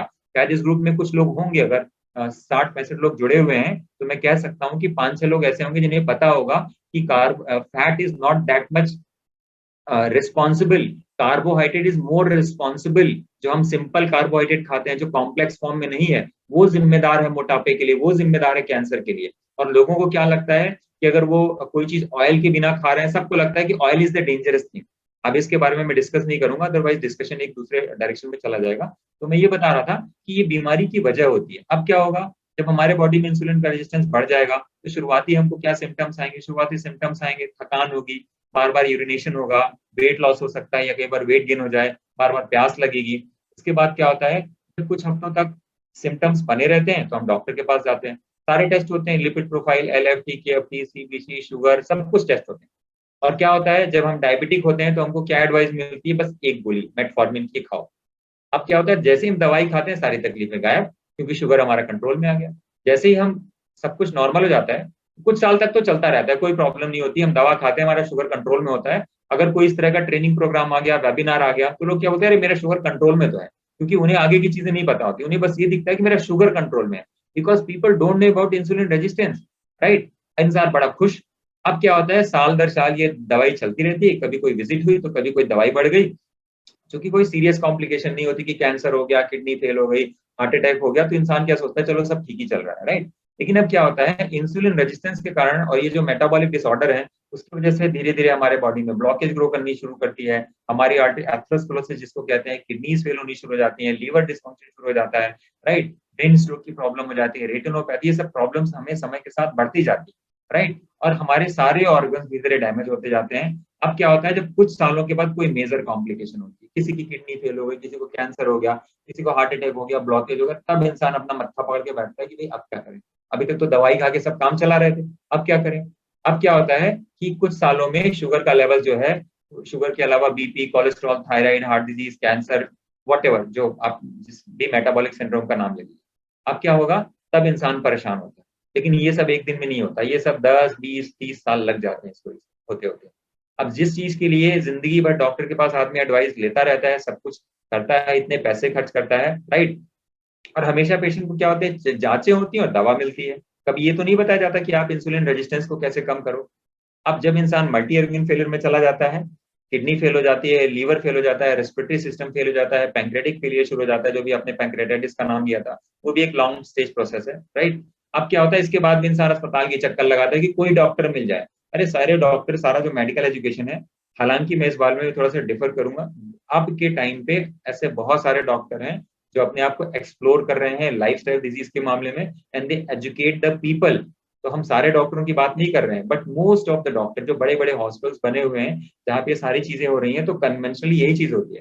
हालांकि हर डॉक्टर से आपको ऐसी एडवाइस नहीं मिलती, डोंट एक्सपेक्ट कि ये सभी डॉक्टर्स के लिए एप्लीकेबल है, बट ये चीजें ज्यादातर डॉक्टर्स के लिए एप्लीकेबल है, राइट। तो ये जो आपको समझ में आया होगा कि गलती कहाँ हो रही है, आज अगर ये ट्रेनिंग प्रोग्राम में कंडक्ट कर रहा हूँ, तो मैं आपको ये जो शुरुआती ग्राफ है ना, वहां पे आपको एड्रेस कराने की कोशिश कर रहा हूँ कि यहाँ से आपको चीजें। तो आप लोगों को ये स्लाइड कैसे लगी, आप लोग प्लीज अगर एक बार शेयर करो, क्योंकि मैंने बड़ी मेहनत से बनाई है, ताकि मैं पूरी की पूरी लाइफ की जो जर्नी शुरू होती है वहां से लास्ट तक को एक पूरा ग्राफिकली रिप्रेजेंट कर सकूं। थैंक यू सो मच आप लोगों के अप्रिसिएशन के लिए। आप लोग प्लीज थोड़ा मेरा मोटिवेशन बढ़ाते रहिएगा, मुझे भी एनर्जी मिलती रहेगी, राइट। और आगे बढ़ते हैं, जो हमारा पुराना पुराना पुराना प्रेजेंटेशन था, let's get back to the previous presentation, right. तो जो हमने डिस्कस किया है उसके आगे हम वहां पे चल के वापस गेट बैक करते हैं। Thank you so much. ये मैंने बनाया ही इसलिए था ताकि आप इसको कोरिलेट कर सकें। अब देखिए यहाँ पे मैंने कुछ चीजें रखी हैं, यहाँ तक मैंने प्रेजेंटेशन कंप्लीट किया था, अब यहाँ से आगे मैं बढ़ता हूँ कि हायर इंसुलिन डैमेज, जो इंसुलिन का ज्यादा लेवल है वो क्या करता है, हमारी सेल्स को किस तरह से डैमेज करता है, राइट।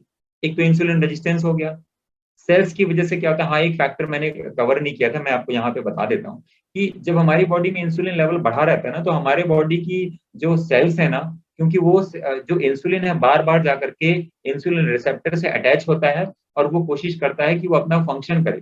लेकिन इंसुलिन का इतना ज्यादा लेवल होता है कि हमारी सेल्स अपने आप को प्रोटेक्ट करने के लिए क्या करती हैं, इंसुलिन के रिसेप्टर्स को ही कम कर देती हैं, राइट। डाउन ग्रेड, जिसको कहते हैं down regulation of the insulin receptors, right. और इसके अलावा मैंने आपको पहले भी बताया था कि सेल्स अपने आप एक प्रोटेक्टिव मेम्ब्रेन भी बना लेती हैं।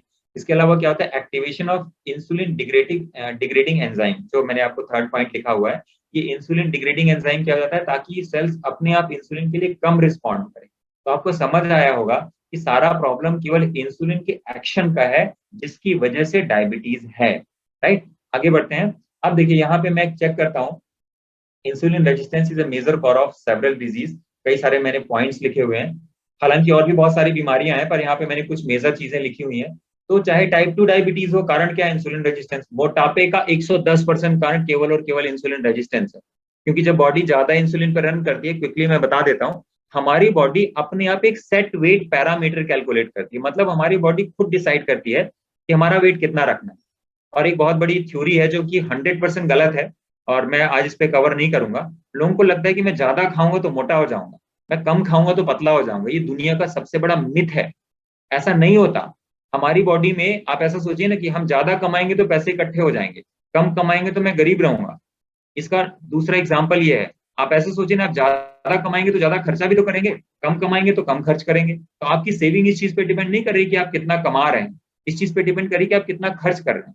जब हम ज्यादा खाते हैं, हमारे बॉडी में ज्यादा कैलोरीज जाती है, तो हमारा बॉडी अपने आप अपना बीएमआर चेंज कर देता है, बेसल मेटाबॉलिक रेट, कि वो कितनी कैलोरीज को पर डे बर्न करेगा। एक कॉन्सेप्ट है ना कि मैं 2000 कैलोरी खा रहा हूँ, मेरी बॉडी 1500 कैलोरी बर्न करी तो 500 कैलोरी का रिजर्व हो गया। ऐसा नहीं है। आप जब 2000 कैलोरी खाते हैं तो बॉडी अपने आप ज्यादा कैलोरीज बर्न करना शुरू कर देती है। हमारे बॉडी के अंदर एक सेकंड के अंदर, एक सेल के अंदर 27 into 10 to the power 31 reactions होती हैं। आप लिख भी नहीं सकते इसको। नाम लेने में 4 लाख साल लग जाएंगे अगर आप एक रिएक्शन का नाम एक सेकंड में भी लेंगे तो। एनीवेज, मैं इस चीज पे डिस्कस नहीं कर रहा हूँ।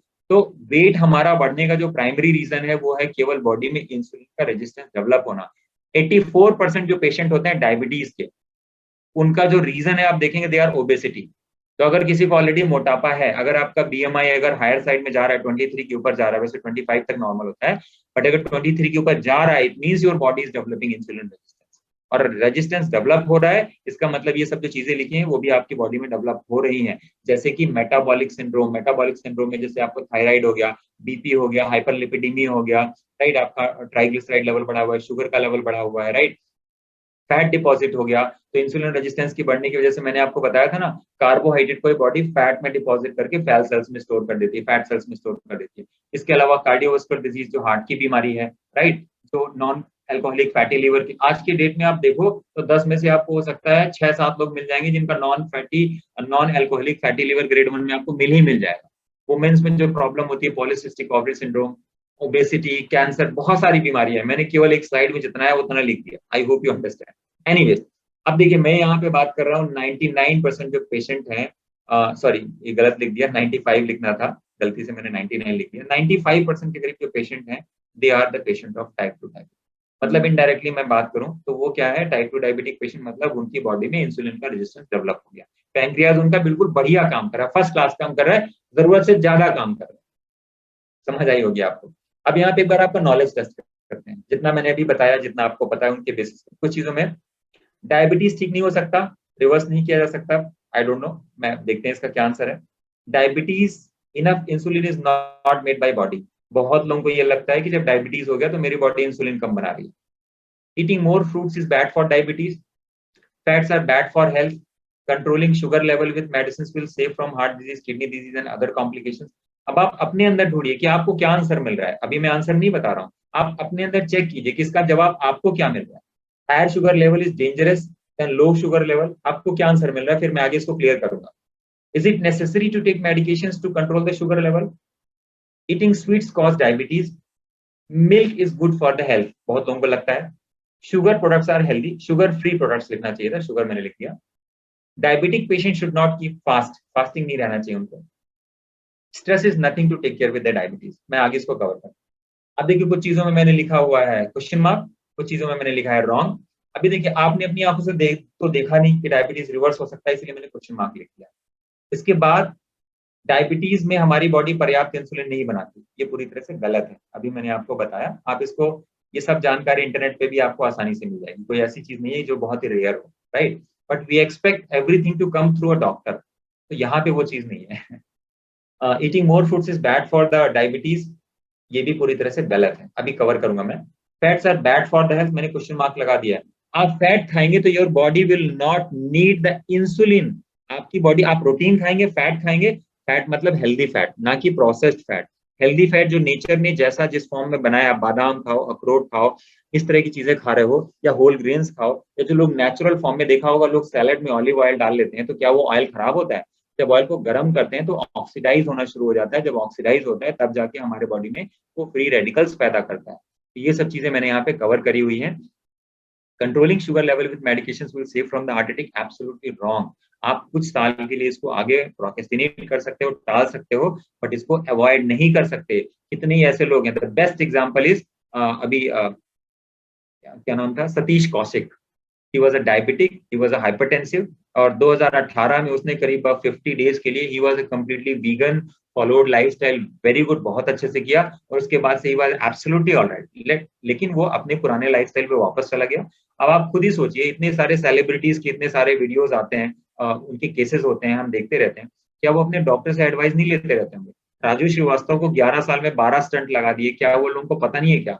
Saurabh Ganguly was so fit and fine and active and athlete, but he got दो टाइम उसकी एंजियोप्लास्टी हुई। जब फर्स्ट टाइम उसकी एंजियोप्लास्टी हुई तो डॉक्टर्स ने क्या कहा, मैं नाम नहीं लूंगा किसी डॉक्टर का, it is a public platform, क्योंकि कल को ये वीडियो यूट्यूब पे भी जाएगा और आपको रिकॉर्डिंग्स मिल जाएगी, तो आप इसको दोबारा भी देख सकते हैं। तो आप समझ सकते हैं कि जब पहली बार उसकी एंजियोप्लास्टी हुई तो डॉक्टर ने, मतलब बैंगलोर के एक बहुत ही रेपुटेटेड डॉक्टर ने कहा कि अगर हम पहले एंजियोग्राफी कर लेते, ब्लॉकेज का पता लगा लेते, तो हम इस हार्ट अटैक को रोक सकते थे।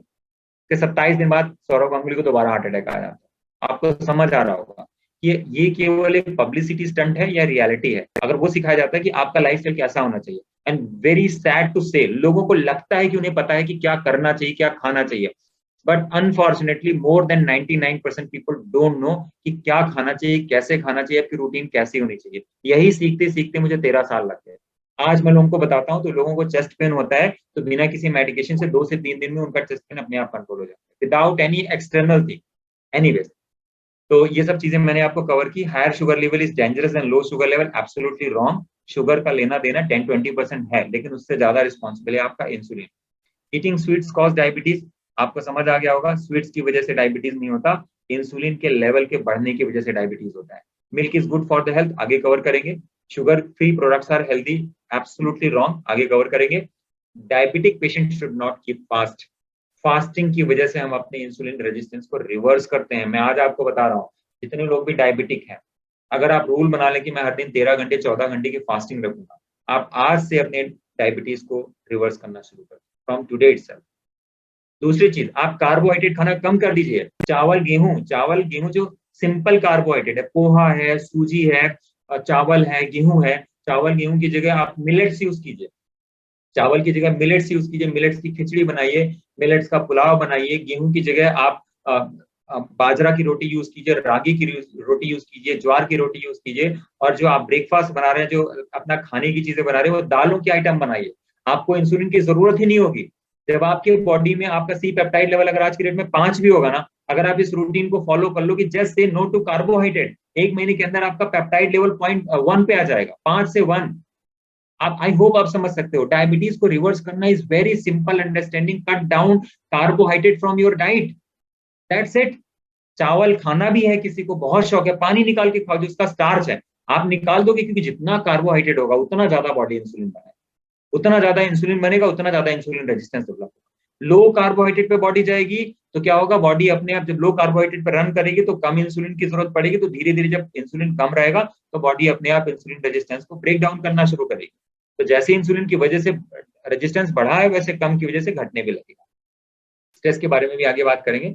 अब देखिए, डायबिटीज मैनेजमेंट क्या होता है, डायबिटीज रिवर्सल क्या होता है। जो मैंने इस प्रोग्राम में पुटअप किया हुआ है कि 7 दिन में आप अपनी दवा छोड़ दो, उसका कॉन्सेप्ट कुछ नहीं है, just cut down the carbohydrate. अगर कार्बोहाइड्रेट खाना है तो कॉम्प्लेक्स कार्बोहाइड्रेट खाएंगे। कॉम्प्लेक्स कार्बोहाइड्रेट खाने की वजह से क्या होगा कि अपने आप हमारे बॉडी का जो कॉम्प्लेक्स कार्बोहाइड्रेट क्या होता है, जब हमारे स्टमक से इंटेस्टाइन में रिलीज होगा तो धीरे धीरे रिलीज होगा। जो फाइबर्स होते हैं हमारे कार्बोहाइड्रेट में, उसको धीरे धीरे जाने देते हैं। जब धीरे धीरे जाएगा तो इंसुलिन भी धीरे धीरे शूट अप करेगा।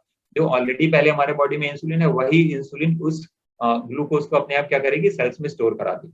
तो आपको समझ आया होगा, ये कॉन्सेप्ट एकदम सिंपल है, इसमें कोई रॉकेट साइंस नहीं है। तो देखिए, management is controlling the sugar. Management क्या है, मैनेजमेंट का मतलब है शुगर मेरा रेंज पे आ जाए, चाहे दवाई से आए, चाहे लाइफस्टाइल से आए, चाहे जैसे आ जाए। तो मेरा मानना है कि शुरुआती दौर में अगर आपको दवा की जरूरत है तो आप दवा भी इस्तेमाल करो। मैं नहीं कह रहा हूँ कि डे 1 पे आप सीधे सब कुछ छोड़ दो, लेकिन पहले आप दवा से मैनेज करो। धीरे धीरे जो गाइडलाइंस दी जाती है उसको फॉलो करना शुरू करो। उसको फॉलो करने के बाद क्या होगा, जैसे आपका शुगर लेवल ड्रॉप होना शुरू हो, धीरे धीरे आप टेपर करके दवाओं को छोड़ सकते हो। यही करते हैं हम, और कुछ नहीं करते। लेकिन इसके अलावा और भी बहुत सारी चीजें हैं। ये तो शुगर का मैनेजमेंट हो गया। रिवर्सल एक लॉन्ग टर्म प्रोसेस है, मेहनत लगती है, टाइम लगता है, तब जाकर के हमारी बॉडी अपने सेल से उस लेवल तक रेजिस्टेंस को रिवर्स कर पाती है कि हम कुछ भी खाएं पिए हमारी बॉडी शुगर आगे नहीं बढ़ाएगी। तो वो लेवल अचीव करने में टाइम लगता है। तो देखिए, रिवर्सल का मतलब क्या है? मैनेजमेंट का मतलब है उसको लेवल पे लाना। रिवर्सल का मतलब है कि उसको रिवर्स करना अपोजिट डायरेक्शन में। इंसुलिन का रेजिस्टेंस बढ़ा है, आपने कार्बोहाइड्रेट खाया, चावल खाया, आपके इंसुलिन पहुंच गया, सॉरी आपका सी पेप्टाइड पहुंच गया, लेट से 4 पहुंच गया। लेकिन अब आप 1 साल के बाद जब आप चावल खाओगे तो आपने चावल खाया, पच भी गया, शुगर भी रेंज में है, कोई प्रॉब्लम में नहीं, और आपका सी पेप्टाइड लेवल भी 1.5 या 2 की रेंज में। इसका मतलब इंसुलिन भी नॉर्मल आ गया, शुगर भी नॉर्मल आ गया। तो रिवर्सल का मतलब शुगर को नॉर्मल लाना नहीं है, इंसुलिन को भी नॉर्मल लाना है। ये कब होगा? जब हमारा इंसुलिन रेजिस्टेंस रिवर्स होगा। तो diabetes reversal is reversing insulin resistance, right? तो एनीवेज, तो अब यहाँ पे मैंने डिस्कस किया हुआ है कि reversal is a going in opposite direction. अब यहाँ पे हमको कैसे पता चलेगा कि हमारा इंसुलिन रेजिस्टेंस रिवर्स हो रहा है? पहली बात तो शुगर का लेवल घटेगा, इंसुलिन का लेवल घटेगा, दवाई घटेगी, इंसुलिन घटेगा, वेट आपका नॉर्मल आएगा। अगर आपका वेट ज्यादा है तो कम होगा, कम है तो ज्यादा होगा। बेसिकली क्या होगा? आप नॉर्मल बीएमआई पे आ जाओगे। इसके अलावा होगा जो सिम्टम्स आपको आ रहे हैं, सिम्टम्स तो क्या शुरुआती दौर में ही खत्म हो जाते हैं। इसके अलावा आप एनर्जेटिक महसूस करोगे, कोई आलस नहीं आएगी, कोई थकान नहीं आएगी। जो काम आप 10 घंटे में करते हैं वो काम आप 7 से 8 घंटे में कर पाएंगे। बेसिकली ये ऑब्जेक्टिव होता है अपनी बीमारी को रिवर्स करने का। तब हम कहते हैं कि हमने डायबिटीज को पूरी तरह से रिवर्स कर दिया। अब इसको मैं स्किप करता हूँ क्योंकि कंटेंट बहुत ज्यादा है, बहुत ज्यादा, मतलब अभी मुझे रिवर्सल की पूरी प्रोसेस को एक्सप्लेन करना है। और आधे घंटे बाद doctor Lokesh he will also join this workshop. तो कंटिन्यू करते हैं। तो यहाँ पे हम टाइप 2 डायबिटीज को कॉज पे बात करते हैं। तो कॉज को मैंने 4 कैटेगरी में डिवाइड किया है। अभी तक तो हमने इंसुलिन रेजिस्टेंस को समझा, अब हम कारण की बात करते हैं। एक कारण तो आपको समझ में आ गया, कार्बोहाइड्रेट। तो वो रीजन है आपके खाने की वजह से। पर खाने के अलावा और भी कई सारे ऐसे फैक्टर हैं जो कि हमारे बॉडी में इंसुलिन रेजिस्टेंस को ग्रो करने में के लिए जिम्मेदार होते हैं। तो मैंने 4 कैटेगरी में डिवाइड किया है। सबसे पहली, सबसे इंपॉर्टेंट कैटेगरी है वो है आपका फूड। दूसरा है आपका रूटीन, तीसरा है आपके इमोशंस, और चौथी है आपकी कॉन्शियसनेस। उसके बारे में हम डिस्कस करेंगे। तो क्विकली आगे बढ़ते हैं, फूड क्या होता है। तो यहाँ पे मैंने 6 पॉइंट्स में डिस्कस किया है कि फूड कैसे हमारे बॉडी में इंसुलिन रेजिस्टेंस को डेवलप करता है। देखिए, फूड रिलेटेड प्रोटोकॉल है। तो देखिए, हम जो खाना खाते हैं उसमें हमको खाने से क्या मिलता है? खाने से हमको न्यूट्रिशन मिलता है, ये सभी जानते हैं। 2 तरह का न्यूट्रिशन होता है, एक तो होता है मैक्रो न्यूट्रिशन, दूसरा होता है माइक्रो न्यूट्रिशन। मैक्रो न्यूट्रिशन क्या होता है? जो हमको एनर्जी देता है, जैसे हमारा कार्बोहाइड्रेट है, हमारा प्रोटीन है, हमारा फैट है। तो ये क्या है? हमको एनर्जी देता है। इसके अलावा और भी बहुत सारे फंक्शन होते हैं, बट मैं यहाँ पे मोटी-मोटी बात कर रहा हूँ। दूसरे जो माइक्रो न्यूट्रिएंट्स होते हैं, ये इनका काम होता है बॉडी को रिपेयर करना। इसमें क्या होते हैं? जैसे हमारे मिनरल्स हो गए, हमारे विटामिन्स हो गए, एंटीऑक्सीडेंट्स हो गए। इसके अलावा हमारे बॉडी में माइक्रोबायोम्स होते हैं, जिसको हम कहते हैं गट जिसको हम कहते हैं गट माइक्रोबायोम। वो हजारों लाखों की तादाद में वो छोटे-छोटे जो बैक्टीरिया, वायरस, प्रोटोजोआस, ये सब जो माइक्रो ऑर्गेनिजम्स हैं, क्योंकि हम कहने के लिए इंसान है। हमको बेसिकली इंसान को हम कहते हैं कि हम जर्म्स की फैक्ट्री हैं। हमारा पूरे शरीर में जो 90% हमारे जीन्स हैं, जो सेल्स हैं, वो जर्म्स से बनी हुई है। तो हमको लगता है कि जर्म्स हमारे लिए हार्मफुल हैं, लेकिन ये हमारे बॉडी की इम्यूनिटी से लेकर के हमारे बॉडी का जो होमियोस्टेसिस है, जो शरीर का संतुलन है, ये सब हमारे माइक्रोबायोम से डिसाइड होता है। तो यहाँ पे क्विकली मैं 6 पॉइंट्स को कवर करूंगा। देखिए, सबसे पहले हमारे डाइट में, हमारे खाने में, क्योंकि हम डिस्कस कर रहे हैं फूड रिलेटेड फैक्टर, तो हमारे खाने में जब आईजीएफ मॉलिक्यूल होता है। अब आईजीएफ मॉलिक्यूल होता है, आईजीएफ का मतलब होता है insulin like growth factor. Insulin like growth factor का जो सबसे इंपॉर्टेंट रीजन है, जो कॉज है, वो है हमारा दूध। दूध या दूध से बना कोई भी प्रोडक्ट, जब तक कि वो फर्मेंट नहीं हो जाता, फर्मेंटेशन के बाद कोई भी फूड है वो अपनी प्रॉपर्टी को चेंज कर देता है। तो हम अगर दूध या दूध से बना कोई भी प्रोडक्ट ले रहे हैं, तो ये समझ लीजिए कि आप अपने बॉडी में इंसुलिन रेजिस्टेंस को ग्रो कर रहे हैं। इसके पीछे और भी लंबी कहानी है कि कैसे क्या होता है, बट मैं क्विकली आपको कट शॉर्ट कर रहा हूँ कि दूध अगर आप आज से बंद कर दें, चाय बंद कर दें, दूध पीना बंद कर दें, मिठाइयाँ दूध से रिलेटेड या कोई भी चीज़ जो दूध से रिलेटेड बनी हुई है, आप उसको आज अगर बंद कर देंगे, तो आप अगले 2 से 3 दिन के अंदर देखेंगे कि आपका शुगर का लेवल अपने आप पहले से बेटर हो गया। कम मेडिकेशंस के साथ में भी बेटर हो गया। तो सच अ सिंपल थिंग, पर बहुत लोगों को नहीं पता है। दूसरी चीज़ है एज मॉलिक्यूल। एज मॉलिक्यूल क्या होता है? एडवांस ग्लाइकेशन एंड प्रोडक्ट जो होता है, बेसिकली हम बात कर रहे हैं एनिमल फूड की। तो ये एनिमल फूड क्या होता है? जब प्रोटीन, ये जो एनिमल फूड है, ये एज मॉलिक्यूल क्या होता है? ये एनिमल प्रोटीन में पाया जाता है। और जब क्या होता है, ये शुगर के साथ रिएक्ट करता है, तो हमारे बॉडी में ऑक्सीडेशन का कारण बन जाता है, फ्री रेडिकल्स को रिलीज करता है, मुक्त उत्प्रेरक निकलते हैं जो जा करके हमारे रिसेप्टर्स को भी डैमेज करता है और जा करके हमारी रिसेप्टर्स को भी डैमेज करता है, इनफैक्ट हमारी बॉडी की हर एक सेल्स को डैमेज करता है। और जब ये रिसेप्टर्स डैमेज होने लगते हैं तो ऑब्वियसली हमारे बॉडी में इंसुलिन का रेजिस्टेंस बढ़ना शुरू हो जाता है। हमारे बॉडी में फ्री रेडिकल्स बनते हैं कैसे? फ्री रेडिकल्स बनने के पीछे अगर कोई ऑब्वियसली फूड रिलेटेड प्रोटोकॉल है, जो हम प्रोसेस्ड फूड खाते हैं, प्रोसेस्ड फूड जैसे जो खाना फैक्ट्री में बना हुआ है, जो खाना आप चौपाटी पे जाते हैं खाने के लिए, एकदम तेज आंच में उसको चला चला करके खूब सारे मिर्ची मसाले और सारे के सारे प्रोसेस्ड चीजें, केमिकल्स ये सब डाल के जो चीजें बनाई जाती हैं, तो वो क्या होते हैं, उसकी वजह से हमारे बॉडी में बहुत सारे फ्री रेडिकल्स पैदा हो जाते हैं और बहुत सारी इंटरनल इंजुरी होती है, अंदरूनी टूट फूट होती है, जिसकी वजह से क्या होते हैं, रिसेप्टर भी डैमेज होते हैं। और आप बाहर जाकर के देखो, आप अगर मार्केट जाएंगे तो आपको जो भी खाना मिलेगा, क्या मिलेगा? आप ब्रेड खा रहे हैं, चाय पी रहे हैं, चीनी से बनी चीजें खा रहे हैं, मैदे से बनी चीजें खा रहे हैं, ये सब सब कुछ क्या है? Carbohydrate. Again you are getting the carbohydrate. या तो एनिमल फूड ले रहे हैं, उसकी वजह से हमको एज मॉलिक्यूल मिल रहा है। तो फ्री रेडिकल्स जो हम प्रोसेस्ड फूड खाते हैं उसकी वजह से हमको क्या होता है, हमारे बॉडी में फ्री रेडिकल्स है। दूसरा क्या है? Lack of microbiome. मैंने भी आपको बताया हमारी बॉडी जर्म से बनी है। तो जब हम फर्मेंटेड फूड खाते हैं, आप छाछ खाते हो, आप फर्मेंटेड खिचड़ी बना करके रख दो, इसके बाद आप उस चीज को खाओ। या तो जो हम फ्रूट्स खाते हैं या जो हम सलाद खाते हैं, खीरा वगैरह, इनके जो ऊपर के छिलके होते हैं, इनमें क्या होते हैं, लाखों करोड़ों की तादाद में बहुत ही माइक्रोबायोम्स होते हैं, सूक्ष्म बैक्टीरिया होते हैं, जो कि हमारे बॉडी को रेगुलेट करने के लिए, बैलेंस करने के काम आते हैं। जब ये माइक्रोबायोम्स हट जाते हैं तो क्या होता है, हमारे ये माइक्रोबायोम्स क्या करते हैं, एक कोड लेके आते हैं। ये अपने साथ एक कोड लेके आते हैं जो फूड को बताते हैं कि उस फूड को जाके हमारे बॉडी में कैसे रिएक्ट करना है, कैसे काम करना है। लेकिन अगर ये माइक्रोबायोम्स नहीं रहते तो वो फूड बिल्कुल वैसा ही हो जाता है जैसे कि आप एक गाड़ी चलाओ लेकिन गाड़ी में ना ब्रेक है ना हैंडल है, तो कहाँ जाएगा, क्या करेगा, ये आपको भी नहीं पता, मुझे भी नहीं पता। बिल्कुल यही वो काम होता है जब हमारे फूड में क्या होता है, माइक्रोबायोम्स नहीं होते। इसीलिए आप देखिए कि ऐसे बहुत सारी संस्कृति में ऐसे बहुत तरह के डाइट सिस्टम है जहाँ पे हम फर्मेंटेड फूड खाते हैं। फर्मेंटेड फूड खाने से क्या होता है, हमारे बॉडी में भर भर के हमको, सबसे अच्छा एग्जांपल है एप्पल साइडर विनेगर।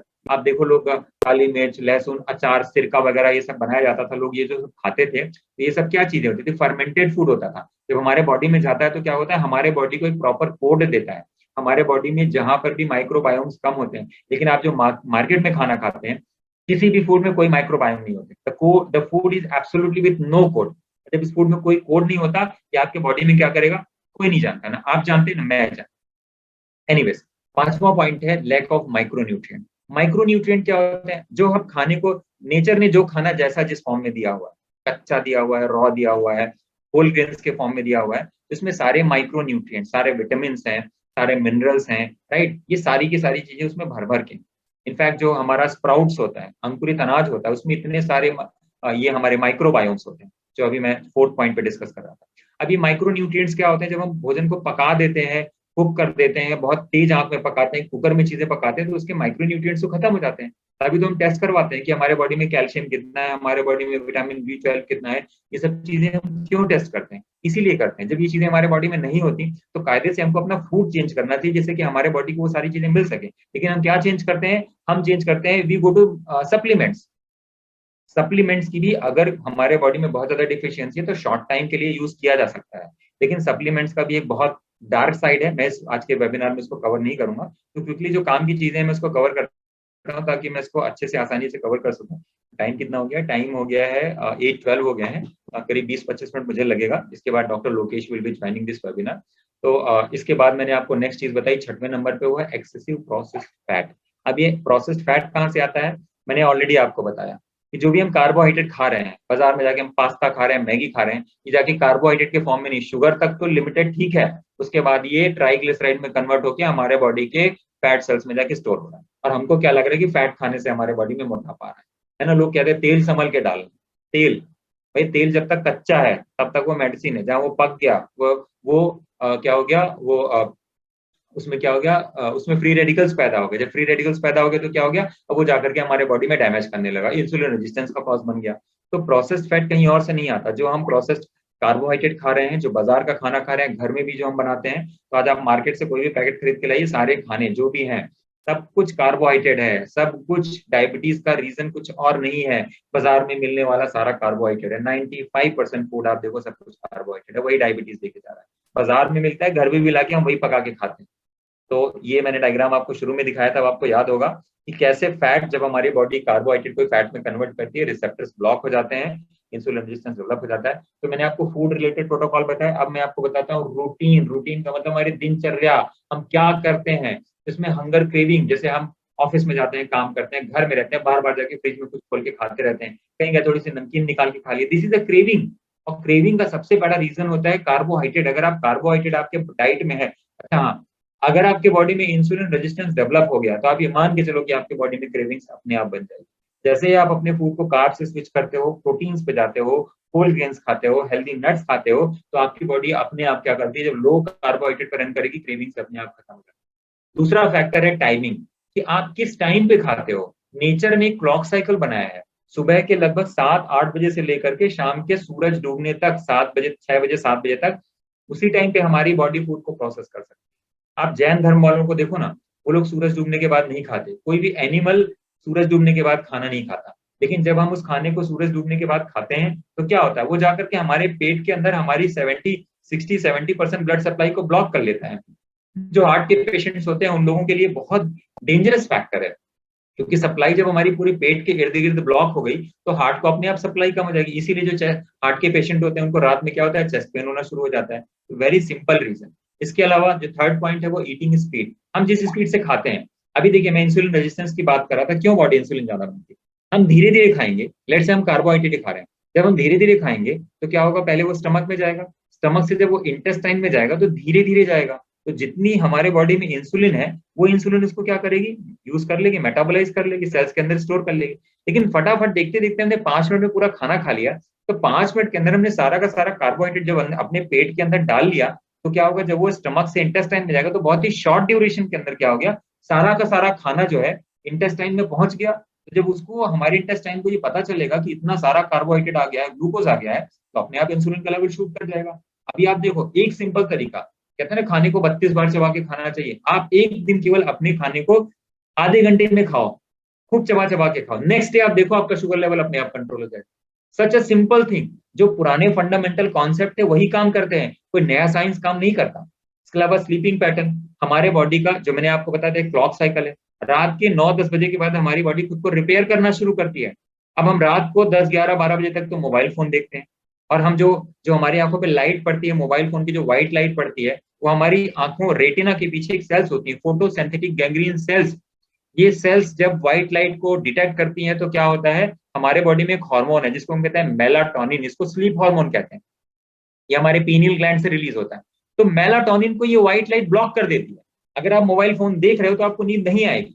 इसीलिए मैं कहता हूँ, खाना खाने के बाद अगर मोबाइल फोन यूज करना है, तो आप अपने फोन में, आजकल बहुत सारे ऐप हैं आपके, बहुत सारे बहुत सारे म्यूजिक ऐप है, विंक म्यूजिक.com है, गाना.com है, जियो सावन है, कुकू FM है, और भी बहुत सारे ऐसे एप्लीकेशन है, स्पॉटिफाई है। ये सब आप सुन लो, हेडफोन लगा लो, आप सुन लो, बट डू नॉट वॉच। इसीलिए देखो, मोबाइल फोन में भी रीडिंग मोड होता है, क्योंकि येलो लाइट है ना, ये मेलाटोनिन को ब्लॉक नहीं करती। आपको जो देखना है दिन में देख लो, लेकिन रात को नहीं। आप जब सब सोओगे तो आपकी बॉडी आपको रिपेयर करेगी, जो इंसुलिन का रेजिस्टेंस बन गया है उसको बॉडी ठीक करेगी। लेकिन हम ठीक होने का तो टाइम ही नहीं देते, क्योंकि हमारी बॉडी का रिपेयरिंग टाइमिंग है रात को 10 से लेकर सुबह 5। इसके बीच में आपकी रिपेयरिंग हो गई तो हो गई, नहीं तो कोई बात नहीं। तो क्या होता है, हम सालों दर सालों से रात को 10 बजे 11 बजे सोते हैं, राइट। तो एनीवे 10-11 बजे भी अगर आप सोते हैं तो दैट इज फाइन, लेकिन जो लोग 12 बजे, 12:30 बजे, 1 बजे सो रहे हैं, उनकी बॉडी में तो रेजिस्टेंस बढ़ना ही बढ़ना है ना। तो अगर जिन लोगों को ये प्रॉब्लम है, आपके फैमिली में बच्चे हैं जो हैं, तो आप ये मान के चलो कि we are giving invitation to the diabetes and other metabolic disorders that already have explained. तो मैंने आपको बताया है, आप ऑलरेडी उसको आमंत्रण दे रहे हैं, कुछ और करने की जरूरत ही नहीं, राइट।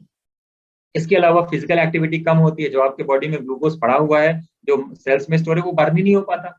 इनफैक्ट हमारे बॉडी में जो फैट पड़ा हुआ है, जो विजरल फैट पड़ा हुआ है, फैट सेल्स पूरी तरह से ब्लॉक है, उसमें कोई जगह ही नहीं है। अब क्या है, हमने फैट को बर्न करने का कभी मौका ही नहीं दिया, हम फिजिकल एक्टिविटी ज्यादा ही नहीं करते। इसीलिए जो लोग डायबिटिक है, उनके लिए बेस्ट क्या है, कि आपने अगर खाना खा लिया, उसके बाद आप 5 मिनट ब्रेक कर लो, इसके बाद आप क्या करो, 10 मिनट 15 मिनट टहल लो। बॉडी क्या करेगी, अपने आप कुछ ग्लूकोज को बर्न कर लेगी और sugar level will come down, right. तो चीजें कोई बहुत डिफिकल्ट नहीं होती। इसके अलावा लो वीनस रिटर्न। लो वीनस रिटर्न का मतलब ये होता है कि हमारा हार्ट जब ब्लड सप्लाई करता है पूरे बॉडी में, तो पूरा ब्लड कभी भी हार्ट में वापस लौट के नहीं आता। 10-20% जो ब्लड है वो लगभग हमारे बॉडी के अलग अलग जो हमारे लिम्फ जो हमारी वेन्स होती है उसमें रुका होता है।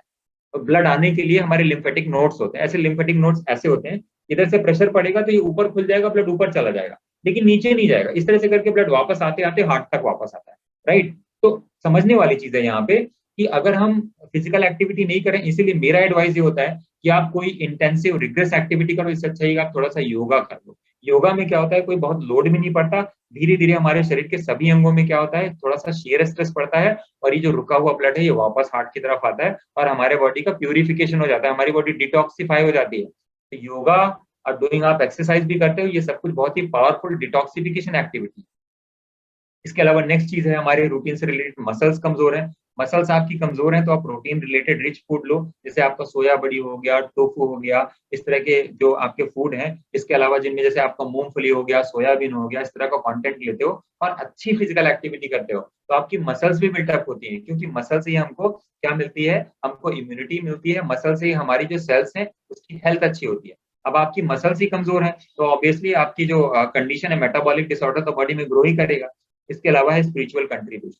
स्पिरिचुअल कंट्रीब्यूशन मतलब हमारे बॉडी में जो स्ट्रेस हार्मोन है, जैसे कि हार्मोनल इम्बैलेंस हो जाता है, क्योंकि जब आप स्पिरिचुअली है, मंदिर जा रहे हैं, धार्मिक चीजों में आप हिस्सा ले रहे हैं, इन चीजों से जुड़े हुए हैं, तो जो स्ट्रेस हार्मोन है, स्ट्रेस हार्मोन ऑलरेडी हमारे लीवर को, हमारे ब्रेन को, हमारे बॉडी के जो दूसरे वाइटल ऑर्गन्स हैं उसको क्या करते हैं, स्टिमुलेट करते हैं, उसमें डैमेज क्रिएट करते हैं। तो अगर आप प्रॉपरली सही तरीके से भगवान के पास जा रहे हो, मतलब वैसे भगवान के पास नहीं जा रहे हो, पूजा कर रहे हो, सुबह शाम उठ के नहाने के बाद भगवान की पूजा कर ली, तो क्या होता है, हमारे बॉडी में जो हैप्पीनेस हार्मोन्स है, डोपामाइन है, ऑक्सीटोसिन है, सेरोटोनिन, ये सब हार्मोन्स रिलीज होते हैं। और जो हमारे बॉडी में, आप भगवान के सामने कभी भी जाओ तो दिमाग में कोई भी किरकिर चलती है ना, वो शांत हो जाती है। आपने महसूस किया होगा। तो ये हमारी रूटीन की आदतें हैं। जो लोग रेगुलर बेसिस पे पूजा करते हैं, पाठ करते हैं, मैं देखता हूँ कि बाहर की चीजें गड़बड़ भी होती है ना, तो दूसरे लोगों के कंपैरिजन में उनको उतना स्ट्रेस नहीं होता। आगे बढ़ते हैं। स्ट्रेस रिलेटेड जो फैक्टर हैं, तो मैंने यहाँ पे 2 चीज़ें बना के रखी हुई हैं कि पहली बात तो हैप्पीनेस हार्मोन्स कम निकलते हैं। जैसे कि हमारे 4 हार्मोन होते हैं, डोपामाइन, ऑक्सीटोसिन, सेरोटोनिन, एंडोर्फिन, ये हैप्पीनेस हार्मोन है। और इसके अलावा क्या होता है, स्ट्रेस की वजह से, अब स्ट्रेस के पीछे बहुत सारे और भी फैक्टर हैं, मैं बहुत डिटेल में मैं नहीं जाऊँगा। जब हम अपने आप को एक्सपोज़र दे रहे हैं स्ट्रेस के लिए, कहीं कोई आर्गुमेंट हो रहा है, हम भी चले गए। किसी की क्रिटिसाइज़ हो रही है, हम भी चले गए। चल भाई तू आग लगा रहा है, मैं भी थोड़ी-सी आग लगा देता हूँ, राइट? हम किसी को प्रेज़ कर रहे हैं तो हम प्रेज़ करने में नहीं जाते, हम क्रिटिसाइज़ करने में ज़रूर चले जाते हैं, राइट? तो छोटी-छोटी सी चीज़ें हैं। जब हम किसी को प्रेज़ करते हैं तो हमारे बॉडी में डोज़ निकलता है, डोपामाइन, ऑक्सीटोसिन, सेरोटोनिन, एंडोर्फिन। जब हम क्रिटिसाइज़ करते हैं तो हमारे बॉडी में नोरेफ्रेनाइन निकलता है, स्ट्रेस हार्मोन निकलता है। जब हमारे बॉडी में कल की कोई घटना बीत गई तो 4 लोगों से डिस्कस कर रहे हैं, राइट? इससे अच्छा ये है कि अगर हम पास्ट को छोड़ कर के फ्यूचर के बारे में डिस्कशन करें, तो हमारे बॉडी में जो स्ट्रेस हार्मोन निकल रहे हैं। अच्छा, स्ट्रेस हार्मोन का प्रॉब्लम क्या है? पहली बात तो आपको फैटी लिवर, जो मैंने आपको बताया था, नॉन अल्कोहलिक फैटी लिवर। सबसे पहले जो लोग टेंशन लेके बैठे हैं, आपको पता होगा, नहीं पता होगा, आप कल जाके टेस्ट करा लो, your liver is fatty liver. May be grade 1 ही होगा, लेकिन होगा ज़रूर। तो क्या होता है, ये हमारे पैंक्रियाज को भी डैमेज करते हैं। तो ये एक तीसरा फैक्टर हो गया। मैंने ये 4 हार्मोन्स के बारे में बताया था। एंडोर्फिन क्या करता है, एक तरह से पेन रिलीफ हार्मोन है। अगर एंडोर्फिन रिलीज होता है तो आपको अगर पेन हो रहा है किसी चीज का, तो उसको आपको, तो इसीलिए अगर आप खुश है ना, तो कोई अगर आपको तकलीफ भी हो रही है, किसी ऑर्गन में प्रॉब्लम भी है ना, तो भी आपको पेन की फीलिंग कम होगी। सेरोटोनिन है ना? तो सेरोटोनिन हार्मोन क्या है, ये एक वेल बीइंग का हार्मोन है, ये आपको खुश रखता है। डोपामाइन है, ये आपको मोटिवेशन देता है। आपको जब आपको कोई प्रेज़ करता है तो आपको अच्छा लगता है ना, जब आपको कोई प्रेज़ करता है। तो अगर आपके फैमिली में कोई मेंबर है जो बीमार है, हार्ट का पेशेंट है या डायबिटीज़ का पेशेंट है, तो आप उसको प्रेज़ करोगे, उसकी अच्छी-अच्छी बातें बताओगे। तो basically your praise is the medicine to that person. Such a simple thing. इसके अलावा जो ऑक्सीटोसिन है, ये लव एंड ट्रस्ट का एक सिंबल है। तो आपने देखा होगा बहुत सारे लोग जब जाकर के हमारे जो जो हमारे पुरानी संस्कृति है, लोग गले मिलते हैं। तो गले मिलने से क्या होता है, हमारे बॉडी में ऑक्सीटोसिन रिलीज़ होता है, लोगों के ऊपर ट्रस्ट डेवलप होता है। तो ये सारे हार्मोन्स हैं जो हमारे बॉडी में रिलीज़ होने चाहिए। तो अब देखिए डायबिटीज़ रिवर्सल जर्नी क्या होती है, क्विकली मैं कवर कर देता हूँ। तो मैंने आपको जो सारी चीज़ें बताई, मैंने फैक्टर बताए कि क्यों डायबिटीज़ होता है। मैंने आपको जो कवर किया, इंसुलिन रेजिस्टेंस के बारे में कवर किया। आपको समझ आया होगा कि सबसे पहली चीज़ जो आपके हाथ में है, वो है कि आप सीधे-सीधे कार्बोहाइड्रेट को कट डाउन कर दो, जिसका रोल करीब 60-70% तो है ही। इसके अलावा रूटीन और बाकी चीज़ों को जैसे ही आप कवर करना शुरू करते हो, क्योंकि देखो, हम केवल और केवल जैसे ही कार्बोहाइड्रेट को कट डाउन करते हैं, तो शुगर नॉर्मल आ जाती है। इसके बाद हम अपनी रूटीन को ठीक करते हैं, स्ट्रेस लेवल को ठीक करते हैं, तो जब हम पूरी तरह से डायबिटीज़ को रिवर्स करने जाते हैं, तो हमको हर चीज़ की ज़रूरत पड़ती है। हम केवल अपनी डाइट को चेंज करके शुगर को कंट्रोल कर सकते हैं, डायबिटीज को रिवर्स नहीं कर सकते, राइट। तो यहाँ पे ये चीज मुझे मेंशन करनी थी। इसके बाद ये पूरी जर्नी है ए से लेके बी तक, ए पॉइंट से लेके बी पॉइंट तक। तो जब हम रिवर्स करने की शुरुआत करते हैं तो सबसे पहले हम पेशेंट के लिए जो प्रॉपर जो छोटे बड़े कारण है उसकी पहचान करते हैं। इसके बाद उस कॉज को लेकर के हम सारे के सारे मॉड्यूल्स ऐड करते हैं कि आपके रूटीन में क्या प्रॉब्लम है, स्ट्रेस से रिलेटेड क्या प्रॉब्लम है, आपके डाइट में क्या प्रॉब्लम है। इसके बाद क्या होता है कि हम हर चीज को धीरे धीरे करके स्टार्ट करते हैं और आपकी डाइट एंड रूटीन को उस तरह से अलाइन कर देते हैं। इसके बाद धीरे धीरे करके हम जितनी भी चीजें हैं, जब हम हर चीज को इम्प्लीमेंट करना शुरू करते हैं तो देखिए क्या होता है कि हम तब जाकर के डायबिटीज को पूरी तरह से रिवर्स कर पाते हैं। और तब जाकर के जब डायबिटीज रिवर्सल होता है तो डायबिटीज के साथ बाकी बीमारियां भी जो हमारे शरीर में पल रही होती हैं, सारी की सारी बीमारियां साथ में रिवर्स होती हैं। तो ये जो डायबिटीज को रिवर्स करने की जर्नी है, वो उसको मैं कहता हूँ 5 आईज। आईज का मतलब ये है कि 5 तरह के हमको, आईज का मतलब ये है कि 5 तरह की चीजें हैं जो हमें रिवर्स करनी है। Just give me 1 second. तो हमको 5 चीजें कैसे हम रिवर्स करते हैं? सबसे पहले आइडेंटिफाई, पहले पहचान करते हैं कि आपकी प्रॉब्लम क्या-क्या है, किस-किस फंक्शनल एरिया में काम करना है। उसके बाद दूसरा आई है इनिशिएट करते हैं। तो 2 से 4 हफ्ते लग जाते हैं हमें समझने के लिए, जब ये प्रोग्राम स्टार्ट होता है कि आपको कहाँ-कहाँ पे काम करने की ज़रूरत है। फिर हम स्टार्ट करते हैं तो सारी चीज़ें एक बार में हम ऐड नहीं करते, धीरे-धीरे चीज़ें करके करते हैं। तो करीब 4 से 6 हफ्ते, मतलब करीब 1.5 महीने लग जाते हैं कि आप हर चीज़ को धीरे-धीरे अपनी लाइफ में इम्प्लीमेंट करो जितना आप कर सकते हो। तो start with the low but start. इसके बाद क्या होता है, जो बाकी चीज़ें हैं उसको हम इंटीग्रेट करते हैं, बाकी हर चीज़ को इंटीग्रेट करते हैं। तो अगले 3 महीने तक जो चीज़ें मिसिंग है, जैसे डाइट के अलावा आपकी रूटीन है, आपका सोने का टाइमिंग है, आपके खाने की स्पीड है, आपके लाइफ में स्ट्रेस है, हर चीज़ को इंटीग्रेट करते हैं। इसके बाद क्या होता है, जब आप हर चीज़ को करने लगते हो, तो देखिए जो पहला आई है, दूसरा आई है और ये जो तीसरा आई है, तीसरा आई खत्म होते-होते आपकी शुगर दवाई भी बंद हो चुकी होती है। मोस्ट ऑफ द लोगों की, मैं सभी की बात नहीं कर रहा हूँ। इसके अलावा क्या होता है, आपका शुगर भी सैचुरेट हो चुका होता है। मतलब आप कुछ खाओगे-पियोगे उधर-उधर, तो ऐसा नहीं कि आज मैंने कुछ खा लिया तो मेरा शुगर शूट कर जाएगा। मैं कुछ भी खा पी लूँगा लेकिन शुगर शूट नहीं करेगा। लेकिन अगर मैंने ये रूटीन 15 दिन, 1 महीने फॉलो कर ली तो शुगर मेरा फिर से मैं डायबिटिक हो जाऊँगा। तो इसलिए शुगर एक बार कंट्रोल में आ गई, दवा बंद होने का मतलब ये नहीं होता कि डायबिटीज़ खत्म हो गई। उसके बाद हम इंटेंसिफाई करते हैं जिसमें कि थोड़े हम वर्कआउट्स थोड़ा स्ट्रॉन्ग करते हैं, हम अपने फूड की इंटेक को बढ़ाते हैं और हम अपना जो स्ट्रेस मैनेजमेंट प्रोसेस है उसको भी थोड़ा अच्छे से एक्टिवेट करते हैं। इसके बाद जो 5वां फेज़ होता है, वो होता है हमारा इंडिपेंडेंट। जब आप इंडिपेंडेंट हो चुके होते हो, यहाँ पे वो गलतियाँ नहीं करनी है जो हमने पहले लाइफ में की है। हम एक बैलेंस के साथ में चलते हैं, लेकिन अगले 1.5 महीने के लिए हम सारी चीज़ें खा के देखते हैं। हमने कभी चावल भी खा लिया, हमने कभी बाद में समोसा भी खा लिया, लेकिन हमारा शुगर का लेवल नॉर्मल रेंज में होता है, लेकिन उसको आदत नहीं बनानी नहीं कि मैं दोबारा से डायबिटीज़ हो जाऊँ। तो ये पूरी प्रोसेस होती है हमारी डायबिटीज़ रिवर्सल जर्नी, राइट? अब देखिए इंटीग्रेट, अब ये जो हमारा पूरा प्रोग्राम होता है, ये पूरा 1 साल का प्रोग्राम होता है। ये कोई शॉर्टकट नहीं है कि आज हमने शुरू किया और ये कंप्लीट हो गया।